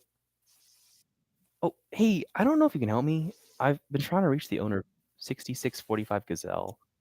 Oh, of Gazelle Drive. Hello? Can you hear me? Oh, you can? Okay. I think I couldn't tell if that was I think it was one of the automatic voicemails, but if it was, that was a good one. Koala says, "Yeah, man, I've tried to talk to people who say they call and have massive volume." Oh, hello, Jeremiah. Hello, can you hear me? Oh, Jeremiah. Okay, can you hear me? Shit, that was two in a row. I don't know. Everything's plugged in. Everything looks good to me. Not available. He said you've tried talking to people who say they call and have massive volume, but like no results. So sometimes it scares me. That's how it works. I finally got the hang of ready mode. Good, good, Wisher. But yeah, I mean, the thing I tell people is if you're afraid of work, you're not going to succeed. You have to just do it. And if you're afraid of uncertainty, that's okay because there is a point where it becomes certain. It'll be different for everyone. But for example, if I told you on average it takes me maybe like 50 leads, good leads, solid, strong leads that want to sell, I'll probably get a deal out of that. If I tell you that, it doesn't mean that you have to get 50 leads to get a deal. But if you got 2,000, if you got 2,000 leads, people that are actual leads and want to sell, you're making money. You're closing at least one of those things. So there is a point where it becomes certain. And then to get 2,000 leads, how many calls would that have to take? What if we're estimating 1,500 dials per lead times 2,000 leads? Oh, that's 3 million dials. Like there is a point where it becomes certain. But most people are just trying to figure out how little work do I have to do to get the thing I want. Don't think that way. Think of how much work can I do to ensure that I get the goal that I want. That's how you got to think. Because if you think the other way, you're going to be in for a rude awakening. 3 million dials. But if I could tell you, if you just dial that many people, you're guaranteed to make money. Why wouldn't you do it? Because you're probably going to hit the money sooner. Probably. I mean, unless you're horrible at talking, then it might take the 3 million. But I'm guaranteeing you money. That's the thing. That's the thing I tell people is there is a point where it's guaranteed. Everyone's worried about uncertainty, and that's understandable. But you can guarantee it with enough volume. You can. So, yeah. That's the point. Oh, hello, Philip. Hey, it's Justin. Probably caught you at a bad time. Oh, yeah, sorry. My name's Justin. I don't know if you can help me. I've been trying to reach the owner of 1901 Belmont. Oh, you're probably not interested in selling it. Oh, in 4 years? Oh, shoot. Okay. Do you have any other homes now that you might wanna sell or know someone that wants to?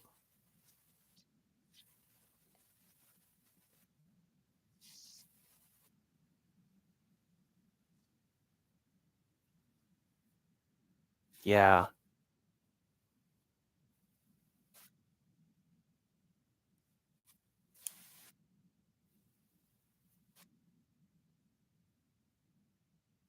Yeah, it's crazy right now. It is. Yeah, the interest rates are high, but is there any reason why you're looking to sell in 4 years? Is there something happening in 4 years? Oh, gotcha, gotcha. No worries. Well, thank you so much.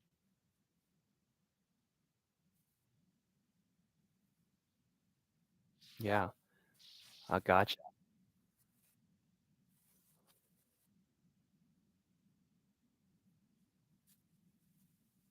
Yeah, well, I hope you stay healthy for long, and, appreciate your time, Philip. Okay. Yep, have a good one. Bye-bye. Oh, he was a nice dude.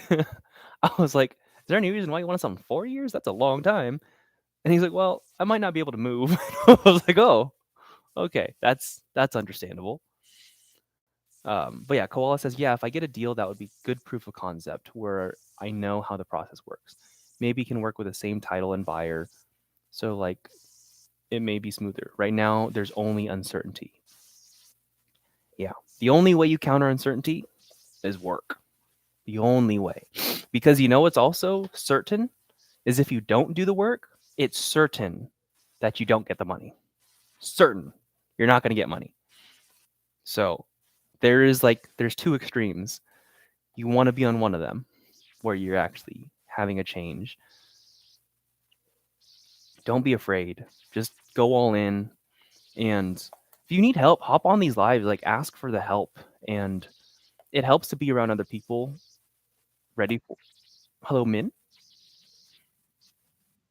Hey, it's Justin. Probably caught you at a bad time.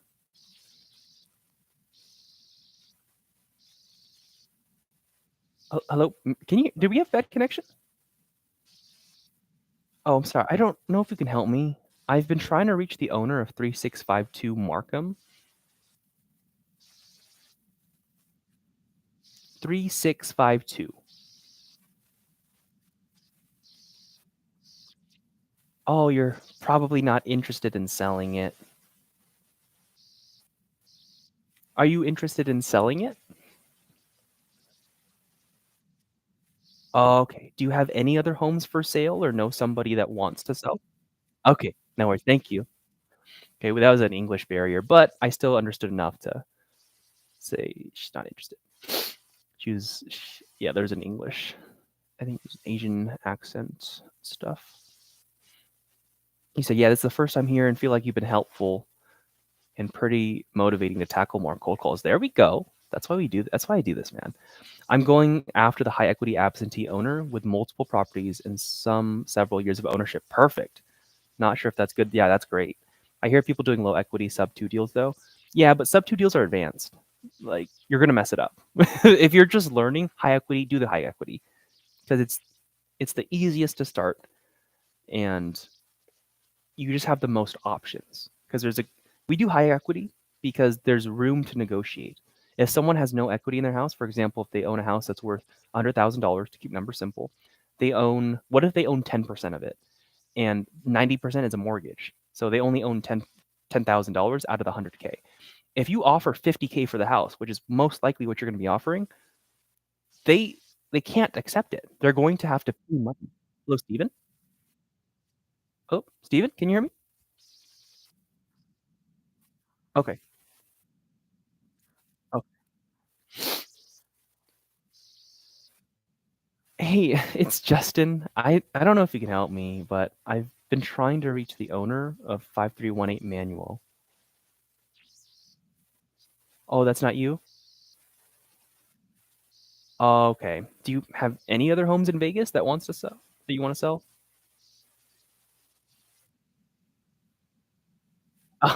No worries. Thank you so much. Bye. Nope. Actually, that might have been the wrong number. Pretty sure it was. But yeah, that's why high equity is so popular is there's room to negotiate. And you can filter a bunch of other criteria, but the most important thing is just calling. You know my most successful list over the past 5 years? High equity. Just that. Like, yeah, you can get more detailed and all that stuff, but when you're starting out, it's great to overlap list and have these small niche lists because it costs less money. But once you make the money, you're like, well, I guess I'll just call everyone. And you just got to call everyone. And so to get those kind of lists is just high equity. You call hundreds of thousands.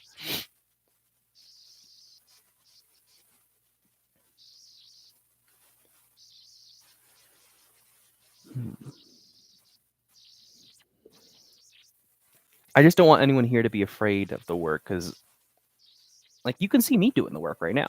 It's very clear that it takes some effort. Today, I called 554 people, 38 conversations, one lead, another maybe lead. Maybe. She already has a realtor that she likes. She wants to list in April. That's going to be a pitch to her in a month. When it's a little bit closer, I'm like, hey, I know you have someone that you.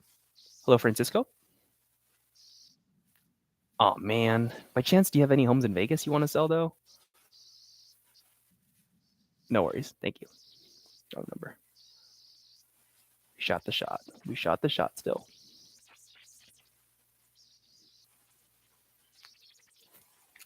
Hmm. I was finishing planning this phone call for today. So 20 minutes of gaining control of your time.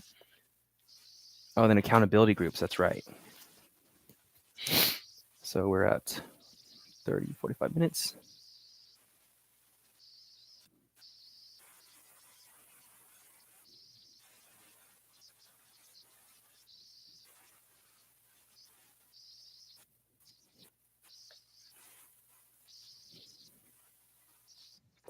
Hello, Marcia.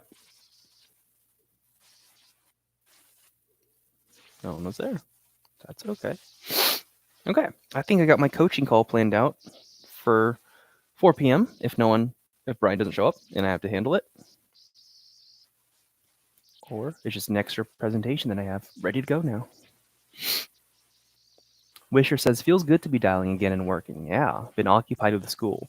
The funny thing is, my FOMO feeling is overcoming my fear of talking to people. There we go. Like fear of missing out on money and deals and like all the fun. Yeah, this is fun. FOMO can be good. It can push you. Yeah, there's a point where I don't know. I think in most business owners' lives, there's a point where we have two different fears, strong fears. The fear of not. Hello, Maria. Oh, solo hablas español? Ah, ¿quieres vender tu casa en Sandstone? Ah, ándale. Muchas gracias. Nope. Um, whoa, whoa, whoa, whoa. It's connecting to my iPhone. Don't do that. Don't connect to my iPhone. I didn't even do anything. Oh, voicemail. Yo, yo. Stop doing that. Stop doing that. Why does it connect to my iPhone randomly? That is no. Okay, hold on. Not available. Okay, we're good. But yeah, there's different fears that we have. Is one the fear of the missing out of okay, I'm gonna be missing out on all these profits, on all these experiences if I don't do the work. But also at a later point in your business career, There's also the fear of going back to the bottom. That's a real fear. If you've ever experienced loss from business, not like death of a family member, but like loss from business or life or something, and you remember that pain, there's a different fear. So there's a fear of missing out up there, and there's a fear of not hitting the bottom again. So use your fear, whatever fear that is. All right. Got 60 minutes planned for today. I have another coaching call too at 3 p.m. today. It's just deal reviews. So I'm going over with students on reviewing their deals to see, hey, is this an actual deal? What should I know about this? I think it's a rookie call. Yeah, that'll be good. Okay, I think I want to sit pretty soon. I've been standing for a while. Oh, my hands are getting cold. That's a sign I got to do more push-ups. Something. Once the body gets cold, it means it's not moving. You're not. There's no blood flowing. So I could put on a jacket. Could just do push-ups. Could just do squats or jumping jacks or something. Stay fit.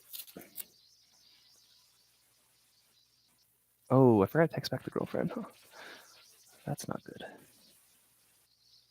Oh no, I did. Wow, I'm good. Ooh, I'm so excited. Tomorrow, I actually have a teeth whitening appointment. Wait, no, tomorrow? Sunday, on Sunday. I'm so excited for that. I've never done that, but yeah, I'm pumped. Let me confirm this thing. Confirm. Sunday, 10. 10.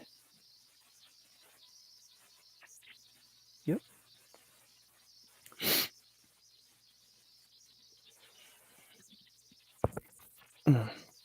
Ooh, I got a voicemail. Let's listen. Someone's cussing me out for sure.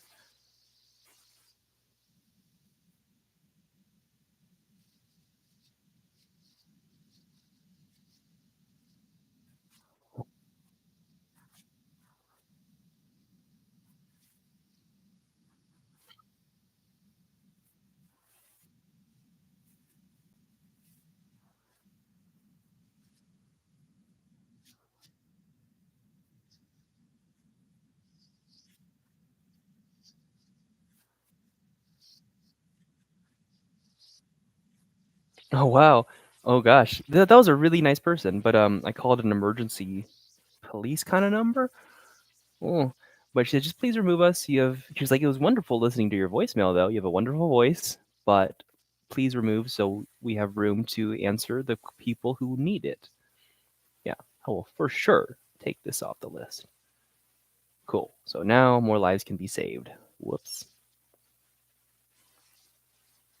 That was a sweet voicemail, though. Kind person. You like kind people. My bad. My bad.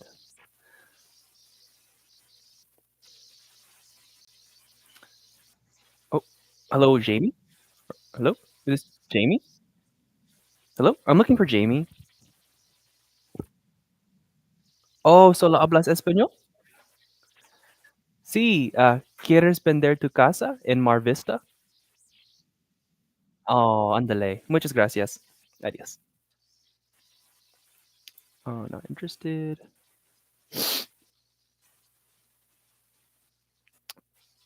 Wisher says, man, I can't imagine hitting bottom and losing everything. That is scary. Dude, it was. It was terrifying. Because, okay, you want to know how it felt like? I felt like this. Multiple house flips going on. I had solid income, but even after the income, you just see your bank account dropping $7,000 every single month for a year because of the mortgages. These are the mortgages that I have on the flips. And even though I knew the houses were eventually going to sell, it didn't feel like they were going to sell. I was like, nothing is selling because after fixing it up, you listed on the market, all these buyers were in a type of market on a recession where the buyers had the power and they could request for a bunch of things. I'm like, all right, I guess I got to fix this stuff. I guess I got to replace this part of the roof, do all these things, spend more money. So like a negative balance every single month, more money being put out. And once the house is actually sold, they became losses because the market, like here's what it felt like. I would list a house for 400,000 thinking that I'd probably sell for 380 because the recession it's going down. But instead of selling at 380, it would sell at like 330. And like it would just drop and drop and drop. Every single week when I would check comps or the values of the houses, I would see the values would just keep going down. And I was like, dude, this sucks. Because like every time a new comp had come up, it would tell, yeah, this doesn't sell for 400 now, it sells for 350. And that was multiple houses going on at the same time. So once they sold, finally, after like a year, hello, Michael. Yeah, it's Justin. I don't know if you can help me, man. I've been trying to reach the owner of 8633 Vivid Violet. Oh, I got the wrong number. But by chance, do you have any homes in Vegas you want to sell? Oh, all good. Have a good one. Thank you. Okay, so let me put a break, actually. I'm going to explain this. Wrong number. But yeah, as even when the house is sold, I didn't use my own money for the houses because I've got good enough to use other people's money consistently for all the house flips. So I collected people's money for the down payment, for the rehabs, for the holding costs. And so when these houses sold, yeah, money did drop into my bank account, but it immediately went out back to the lenders. And I had to come up with different ways to pay them because my savings, it didn't cover what was all owed.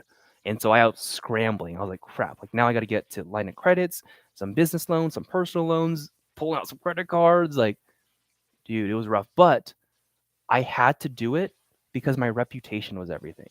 Because if these people that I borrowed their money, if they didn't get paid back in a timely manner, my reputation's crushed.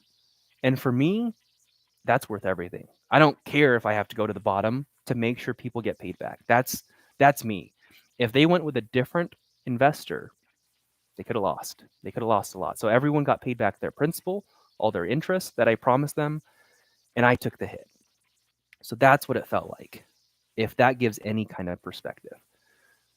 Uh, Koala Man says these are some good fears to motivate. Yeah, usually I get that fear and anxiety from not calling or doing work. So yeah, guys, like that's just business. That's okay. You hear of all the people that you look up to, they all have stories like that. All of them. You just might not know it, but when I talk to all the people at the top, they all have something like that. Everyone. And they have multiple too. So I'm still young in business. I'm like 5 years in um, of business in general.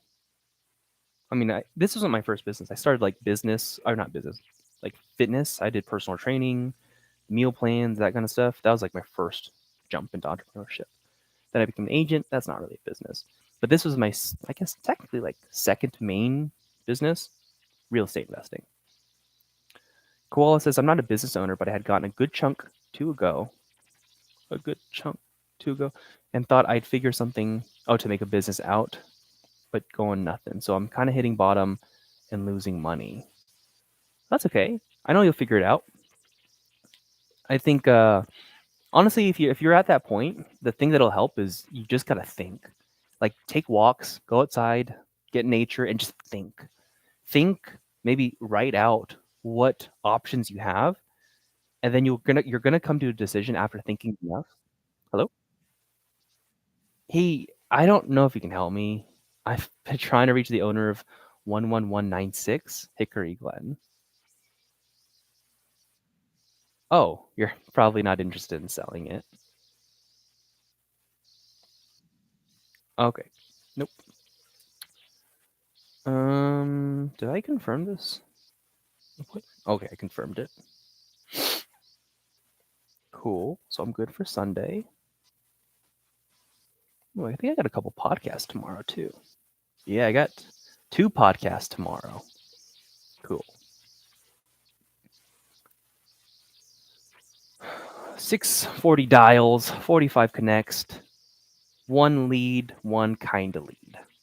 2-ish. We'll see. We'll see how they go later. I'll do my follow-ups. It's Veterans Day. I'm trying to get in the habit of saving my follow-up calls for like after 5. Because usually there are people in this office and it's like it gets really loud. Sometimes people barging in and out a lot. So I like my most important calls, the follow-up calls, where like I'm actually trying to sell when there's no one else really here. It's just kind of me. So I'll probably save them till after 5. And most people answer after 5 too, just in general.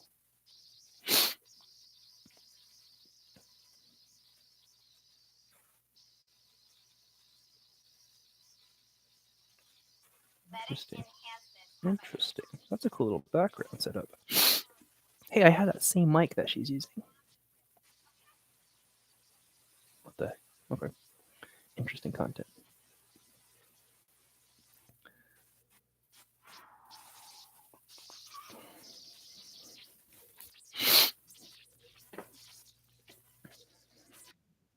Hello, Eden?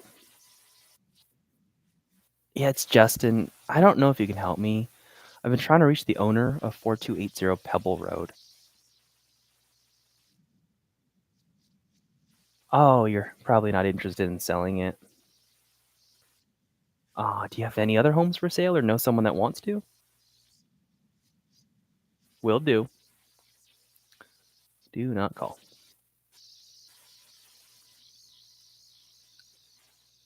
But the fact that I made a good chunk of money and it lasts me a while makes me want to wholesale and get a big payout or multiple little ones. I will definitely be smarter with my money. Yeah, I mean, if usually money, it's going to be tied to a reason. Like most people that make a lot of money, they don't just make it for money. Usually there's a goal associated with it, whether it's a positive goal or a goal that comes from down there of like, I don't want to feel broke. That's a big goal too. Another goal is like, well, maybe I want to pay for a house, or maybe like I need this money for child's tuition or something. Usually there's something attached to it. So I would find your purpose first. It could be the thing that you're chasing, it could be something you're running away from, or a combination of the both. Because then every call that you make or don't make, you understand that you're stopping yourself from reaching that goal. Then it becomes real for you. Ooh, it's been 2 hours on this session. Is this my first call session? I think. Yeah, it is. Started 2 hours ago. Nice. Very nice. So I started like, hello, Corey. Hey, is this Corey? It's Justin. I probably caught you at a bad time.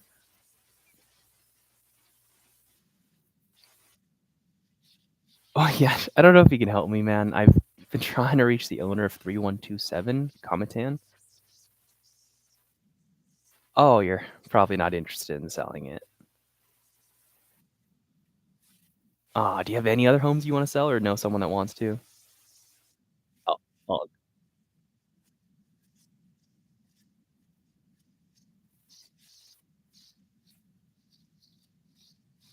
yeah. All right. Well, I appreciate your time, man. You have a good one. Thank you.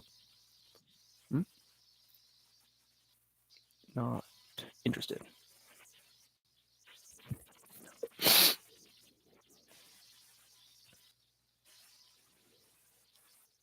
Oh, I think I need a push-up break soon. It's cold. I'm too cold again. Koala Man says it was 60K, but that was like 2 years of salary. And if what I was making at the time, definitely doing this to upgrade and become an asset to my family and friends. Yeah. I mean, dude, imagine 60K is a very reasonable 2 wholesale deals or just one big one. Like, very reasonable. So imagine you do all these calls, you do all the work.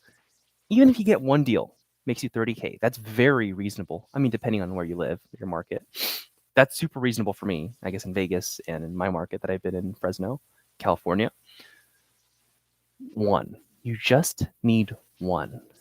Like, I don't know what you're making now, but if you're making, I don't know, 60K, 30K is half a year. And if you could just do that from part-time stuff that you're doing after work, making calls, doing follow-ups, that's pretty significant.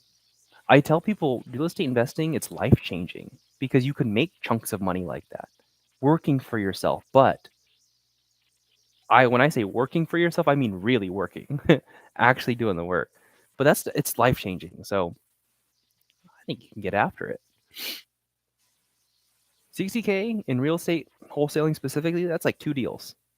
To be real with you, it might be one.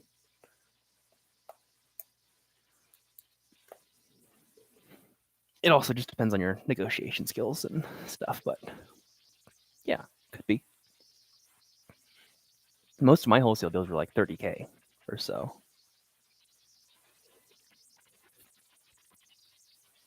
So if I start at 8:30, I'm gonna go till 11:45. That's like 3 hours of calling for the first call sesh, and then I plan to go again from 12 to 2, and then take another break, and then 2:15 to 3. Then I got coaching calls, and then 5:15 to 8:15. Whew, long days, my friends, long days. It's okay. Wisher says, I'm just happy that I'm able to start somewhere and be able to play the game. That's right. I love that. I'm glad that you said that. Because that's how it is. It is a game. You just want to play the game and don't stop. Because people want to play this game and think once they hit a certain point, they've made it and they're done. That's not how business works. Business is forever, or I guess until you die. But that's how business is. So the goal is just to keep playing. Even if you take losses, so what?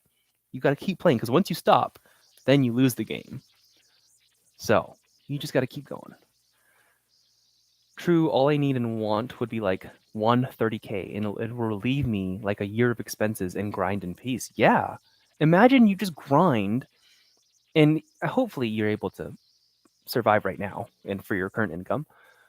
But imagine you grind and you make an extra 30K from just one deal. Now all the grind that you can do for like after that, you can like breathe.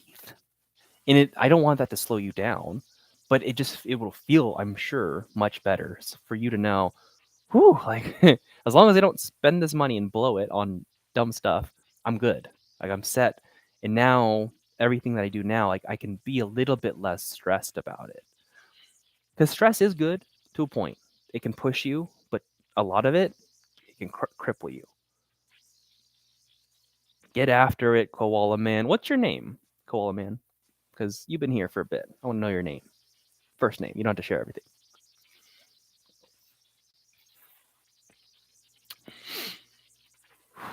Did I just hit 700 calls? There we go. 699, 700 dials, 47 connects, 1 to 2 leads, just depending on what you consider.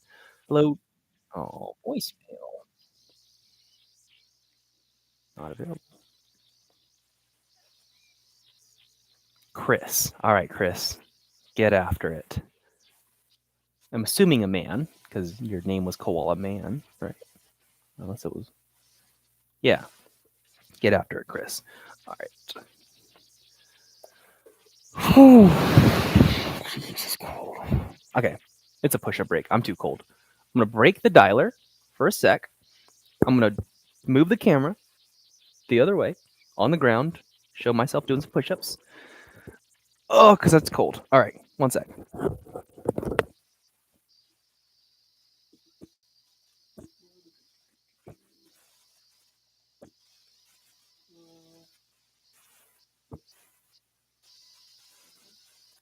Yeah, right here, right?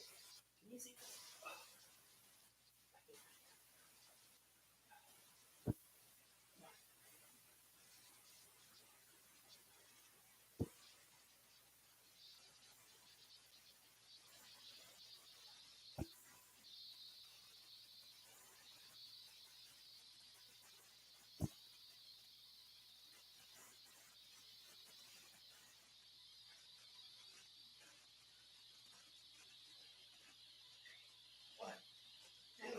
What? 32. My favorite number. All right. Let's get a little. I'm warm again, for sure.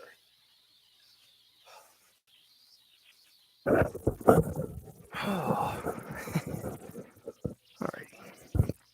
Chest is warm. That's quick. Okay, let me. That's fine. I'll catch my breath for a second. Do you guys see that? 32 push-ups. I did another set of 32 earlier, so it's 64 for the day. Well, it's cool. It's actually push day, so my workout is push. So, chest, shoulders, tries. I gotta catch my breath. I probably can sit down now, actually. I want to do push-ups now too. Yeah, go do your push-ups. So, I mean, I only do it because I'm cold. So when I'm cold, that means there's no blood flowing everywhere, and I could put a jacket on, but I'd rather just do some work, push-ups or squats, or if you get a pull-up bar, that's cool too. Whew. Uh, wait, where's my mic? Oh, there we go. There we go. Different setup.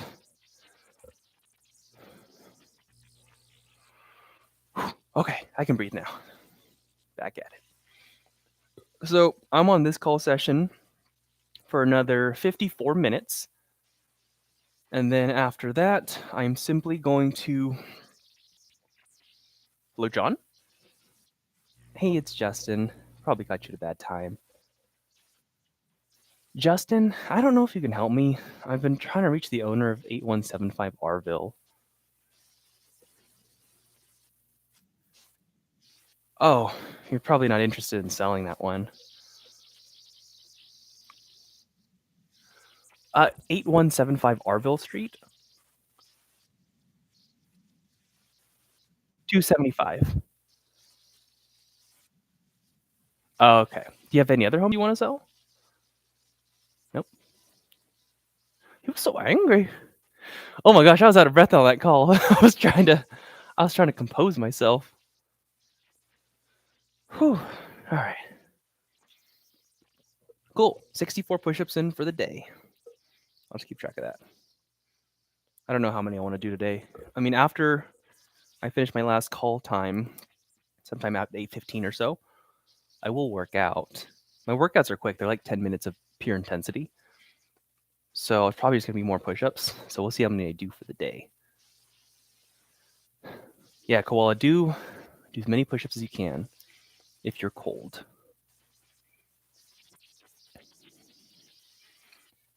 But yeah, in 52 minutes, I'm just going to take a break, walk around the building, probably eat something, and get some sun. I'm going to walk around the building and get sun, really. It's cold.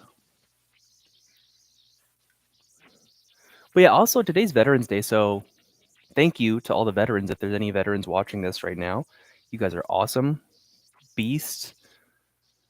I can't imagine, people actually putting their bodies on the line for the country. So thank you. But it's a day off for the office. There's only like me and Brian here. Maybe, maybe others. The real ones get it. Hello, Chester. Justin. Probably got you at a bad time. Yeah, can you hear me? Oh, sorry. I don't know if you can help me. I've been trying to reach the owner of 5315 Bridget Way. Oh, you're probably not interested in selling it. Oh, do you have any other homes for sale or know someone that wants to? Okay, have a good one. Thank you. Oh, I thought it was an echo. It was him and his wife. I was like, why is there an echo? They were saying the same thing. They were like, no, but there was like girly voice too in the background.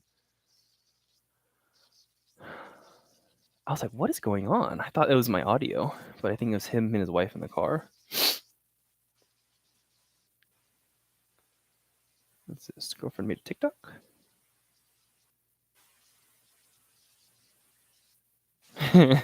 That's cute.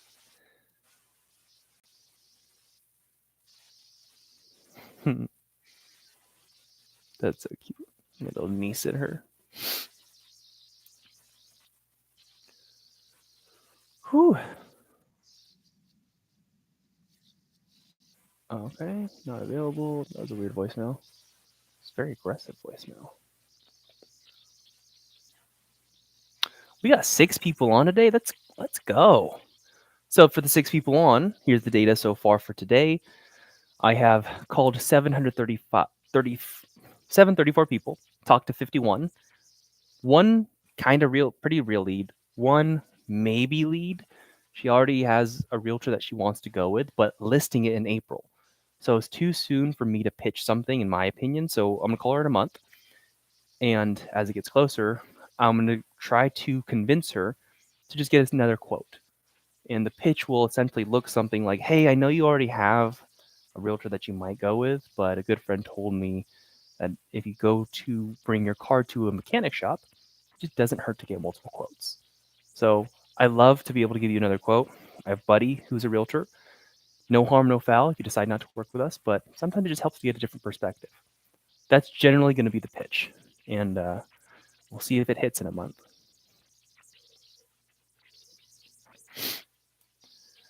Because I think right now it's too soon.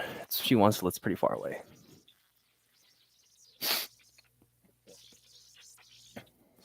And then, while I was doing those dials, I prepared for one of my calls today for the profit partners, going over some time control, schedule control in accountability groups, stuff like that.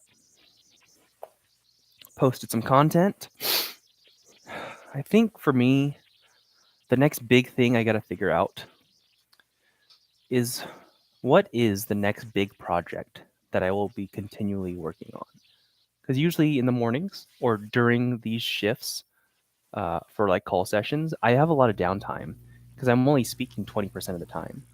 So for the other 80%, usually I'm doing something. And so far, the past couple of weeks, it's been making presentations, building out curriculum for students, or other things, mostly those. And I finished all the curriculums, all the presentations. And I will be making more down the road, but I'm trying to think what to do. I'm trying to think of, should I plan and do more of my YouTube videos, like plan out the YouTube videos so that when I come here in the morning, I can individually film the YouTube videos? Or should I just spend the time?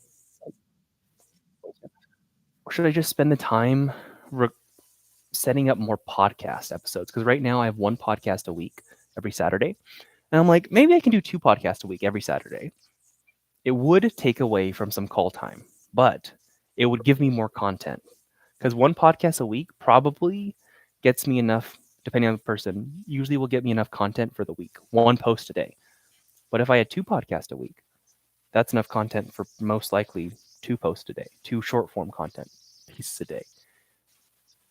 Assuming I'm not going to be filming individual TikToks. And then another thing that I could do is during these call sessions, I can turn on my other camera, turn it vertical, and just look at the camera and film TikToks. So those are the things that I'm thinking of. I don't know. I have to think of my overall goal and what's the purpose. What problem am I trying to solve? Because during these call sessions, like I don't know what else I would do for the real estate business because I'm already calling. Like I could do a tax campaign, but right now I'm trying to cut the cost, which is why I'm doing the work. So not that yet. The thing I'm thinking of is really just reaching out to good podcast guests and setting up 2 podcasts a week. But like I said, that'll take up an extra 2 hours out of my Saturday that I would have been spent on calling. So then it's a trade-off of like, what is the main objective at this moment? We'll see. I got to feel it out. I think right now I'm going to feel out how the podcast studio feels on Saturdays.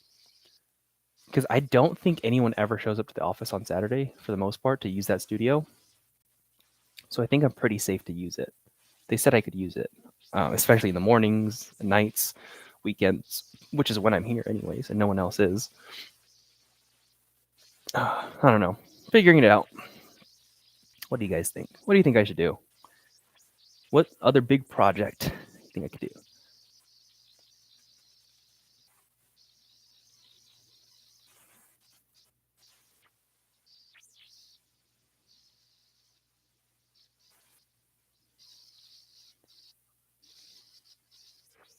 Oh, girlfriend and her family invited me tonight for some food.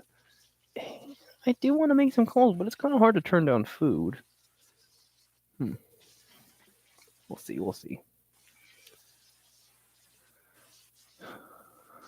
Ooh, koala man, that's a good idea. Actually, maybe a local event. Dude, I used to host meetups back in California. I think my biggest one. It was my first meetup ever. I got like 100 something people signed up. I got maybe 70 to 80 to show up. That was a solid meetup. That was at like a restaurant, social bar. That was cool. And then I hosted another meetup. I didn't even market it, but I think I got like 50 people there at one of my house flips. It was like already renovated, and I was just visiting town because I was doing flipping virtually. And I came back to California, and I was like, hey, like I'm doing a meetup. Just come to this house if you want. Sign up. And a bunch of people showed. I was like, whoa, I didn't think this many people would show. Didn't bring food or anything, so I kind of felt bad. But I could do something like that in Vegas. Hmm. I do have the office space here. It's like 4 meetups and workshops, but I know if they host a workshop here, they want like a couple people here, not just me. So it might be harder to navigate. So if I do something, a meetup, it would have to probably be somewhere else. Hmm. I thought about doing hello, oh voicemail. I thought about doing this like a workshop, a free workshop every week or something, where basically how this little office looks like behind me is it's a big place. There's a bunch of like long desk and chairs, and there's a stage. So I thought of me inviting a bunch of people for free. Hello, Ryan. Hey, it's Justin. Probably caught you at a bad time. Oh, for Ryan. Did I get the wrong person? Oh yeah, this is Justin. I don't know if you can help me. I've been trying to reach the owner of 1829 Plum. Nope. Um, but yeah, there's a stage and a bunch of like desks for work, like where people can write and workshop. And I was going to invite a bunch of people for free, host free workshops, me being on stage with a microphone, and then people passing around. I have like another microphone that's like a wireless one where they can ask questions, and out of a camera filming them, the audience, and a camera filming me, and I would get content out of it. I'd be happy. It'd be free for people. They get to learn real estate. But I asked this to my office person who's like in charge of the office stuff. And she's like, well, if you do something like that, because they are strangers, we don't know them, they're not like students. Um, we'd have to have someone there, and like it's harder on Saturdays. I'm like, oh, so she's like, you do virtually. I was like, yeah, but the content doesn't look as good. So I thought of that.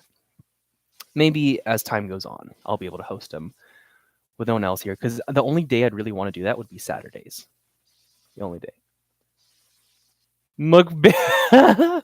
Wisher said mukbang with Jocelyn. That's funny. I'm gonna take a picture and send that to her. Because I told him content ideas. That's so funny. Oh, yeah. I'll make a video so there's context. I was asking this YouTube live what I should do for more ideas, and Wisher says mukbang with Jocelyn. If you don't, oh, and Brian, yeah, if you don't know what that is, that's a like what is it called? It's you eat food and then you record eating food at the same time because that might sound dirty. Real estate mukbang. That'd be a first. Probably would be. That's so funny. I forgot. Sometimes I forget that I'm live on YouTube all the time. So you guys actually see a lot more behind the scenes at the office.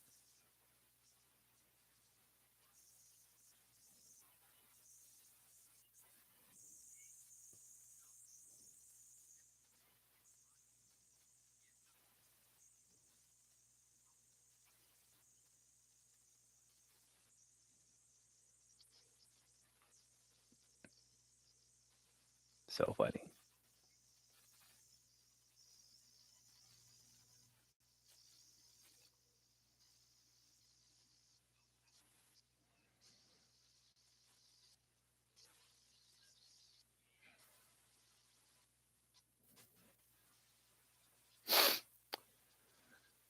Girlfriend says want to come tonight.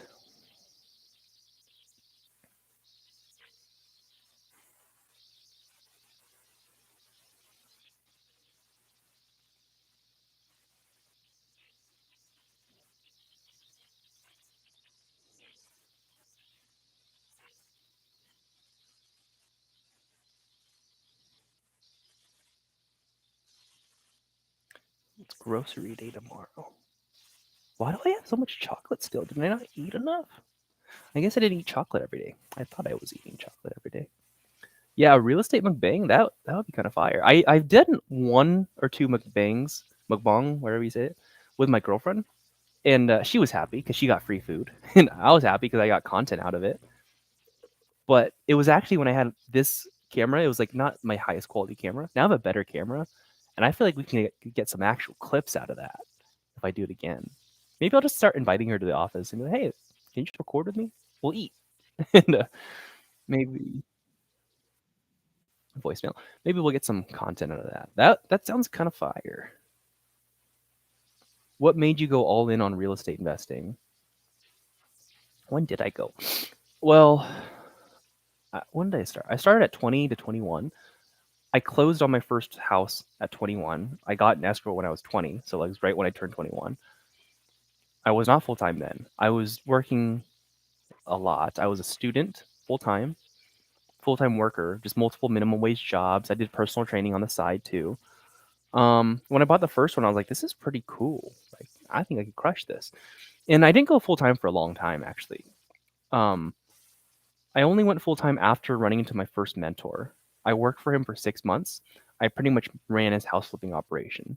I found the deals. Hello, Brett. Oh, I'm looking for Brett. Oh, okay. Thank you. Spanish speaker and wrong number.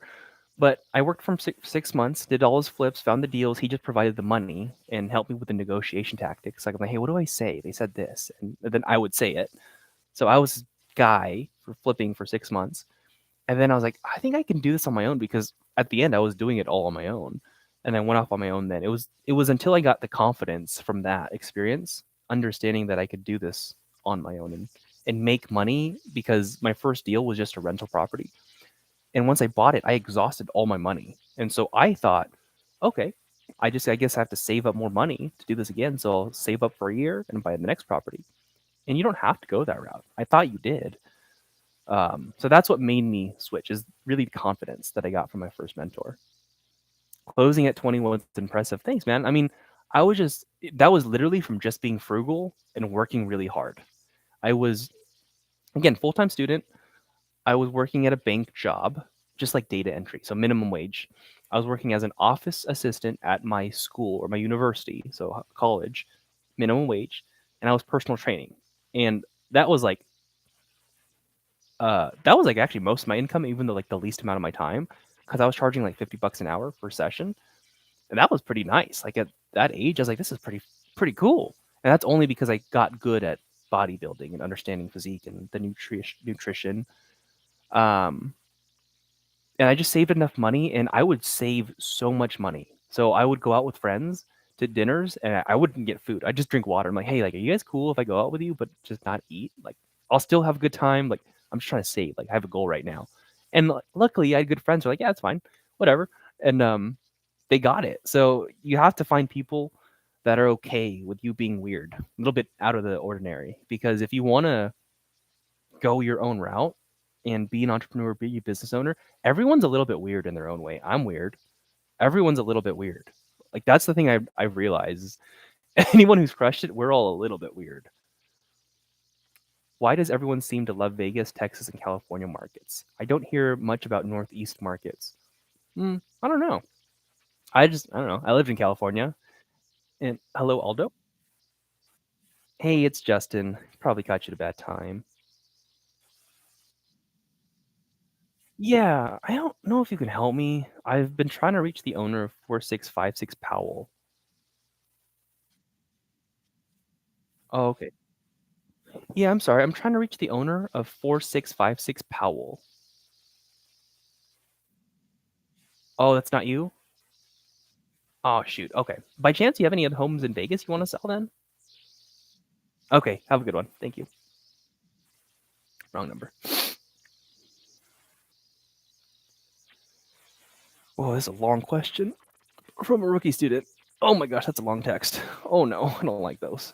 It looks like I may have a signature today for the off market condo we discussed. Let's go. I had to make a few concessions in the end, and I'm wondering if this is still a deal as I begin to look for buyer. The last comparable sales 11.3. Okay.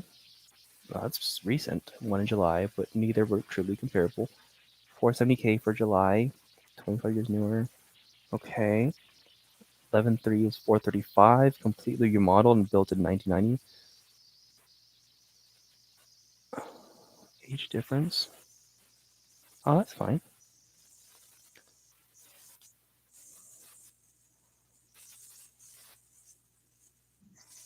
Hello, Johnny. Hey, Johnny. Yeah, it's Justin. I probably caught you at a bad time. Well, I don't know if you can help me. I've been trying to reach the owner of 3346 Kid Street. Oh, you're not the owner? Ah, do you have any other homes for sale or know someone that wants to sell? All good. Have a good one.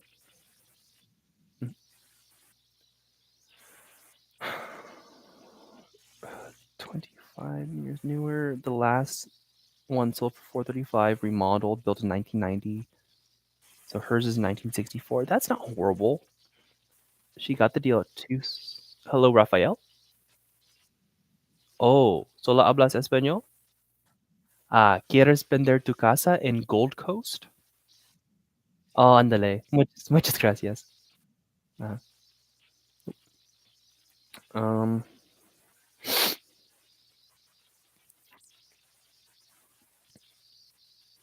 wow, she got the deal at 270? Let's assume that it's 435. So what does that look like? 270 by 435. 62. What's rehab?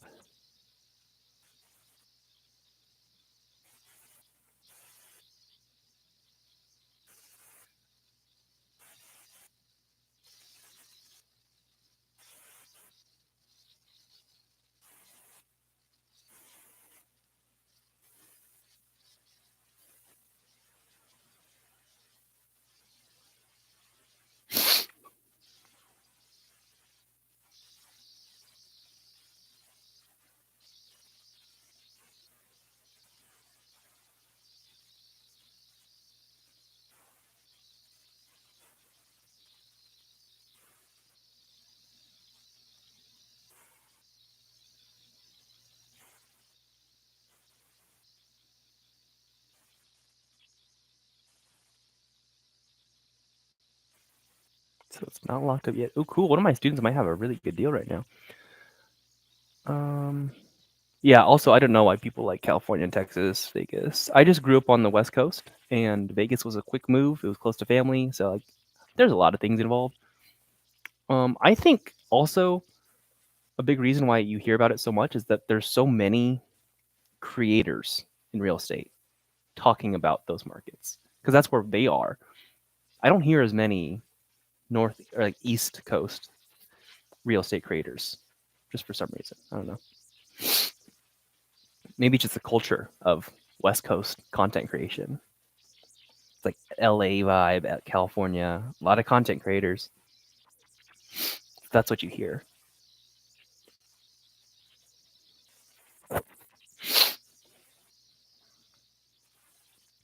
I think a student got a deal.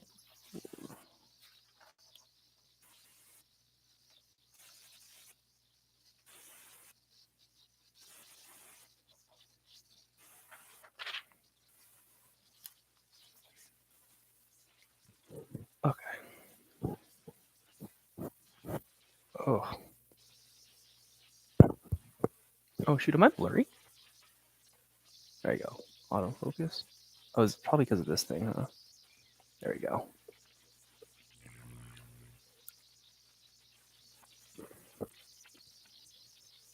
Oh, I forgot to send that picture or the video about the chat.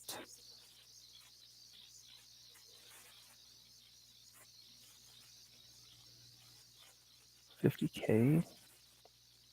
So 320 divided by 4.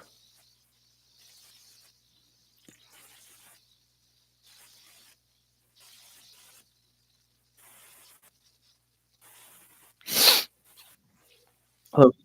Hey, Jesus. Oh, I'm looking for Jesus.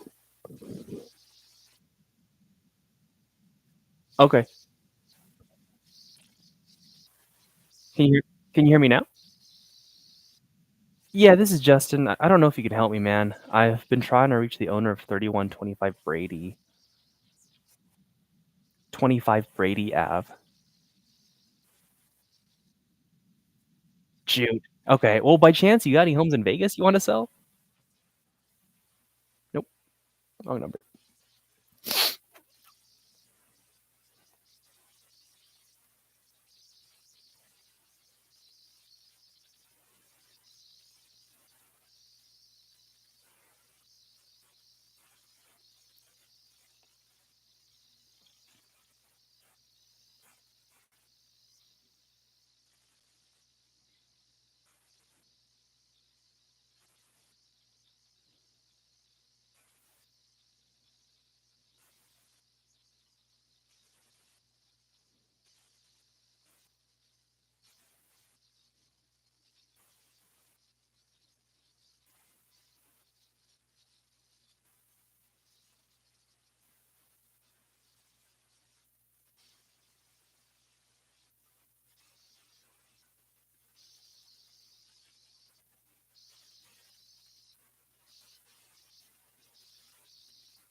So 470 times 7 minus 15, 279.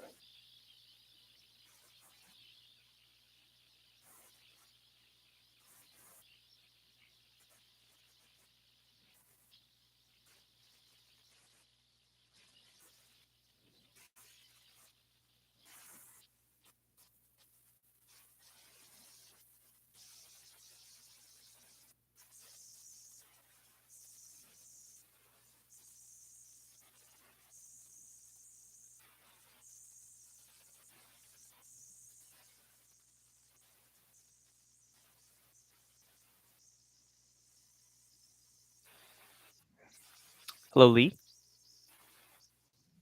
Hey, is this Lee? Oh, hello. Can you hear me? I think we have bad connection. I can try again another time. I can try again another time. We have bad connection.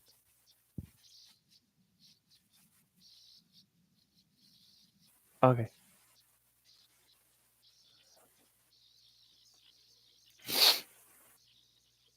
Um, Miguel says, yeah, to be honest, the only reason I've been skeptical about my market in NYC is because the I only see people talking about West Coast, never East, but I'm gonna give it a shot for about 6 months and see how it goes.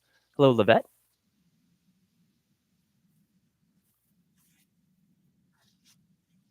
Oh, sorry, wrong number. Oh, by chance, do you have any homes in Vegas you want to sell then? You have any homes in Las Vegas do you want to sell? No worries. I'll take your number off. Thanks. Um, you hear a lot about the East and not the West. See, I guess it depends on who you guys watch because there's a lot of East Coast investors and flippers, but actually a lot of the ones that I know. Hello, wait. Hey, it's Justin. Probably caught you at a bad time. It's Justin. I probably caught you at a bad time. Oh, I'm sorry. I'll try back another time. I think the connection's bad. Dude, what the heck? Is something wrong with this right now? That was 3 in a row. Make sure my plugins are good. I mean, shoot. Something wrong with my could be. You know what? It might be because I'm using this headset for both the YouTube and the dialer. That might be it. So what I'm going to do is I'm going to try to plug in. I might have to end the stream and just start it again. Darn. I don't really want to do that. Nah, it's whatever. I have 24 minutes left. I'll just do that for the next stream at 12. Oh, you guys hear a weird buzzing? It's totally because I have that. Yeah, that's probably why it's connected to my phone. Yeah, you know what? I probably do have to break this.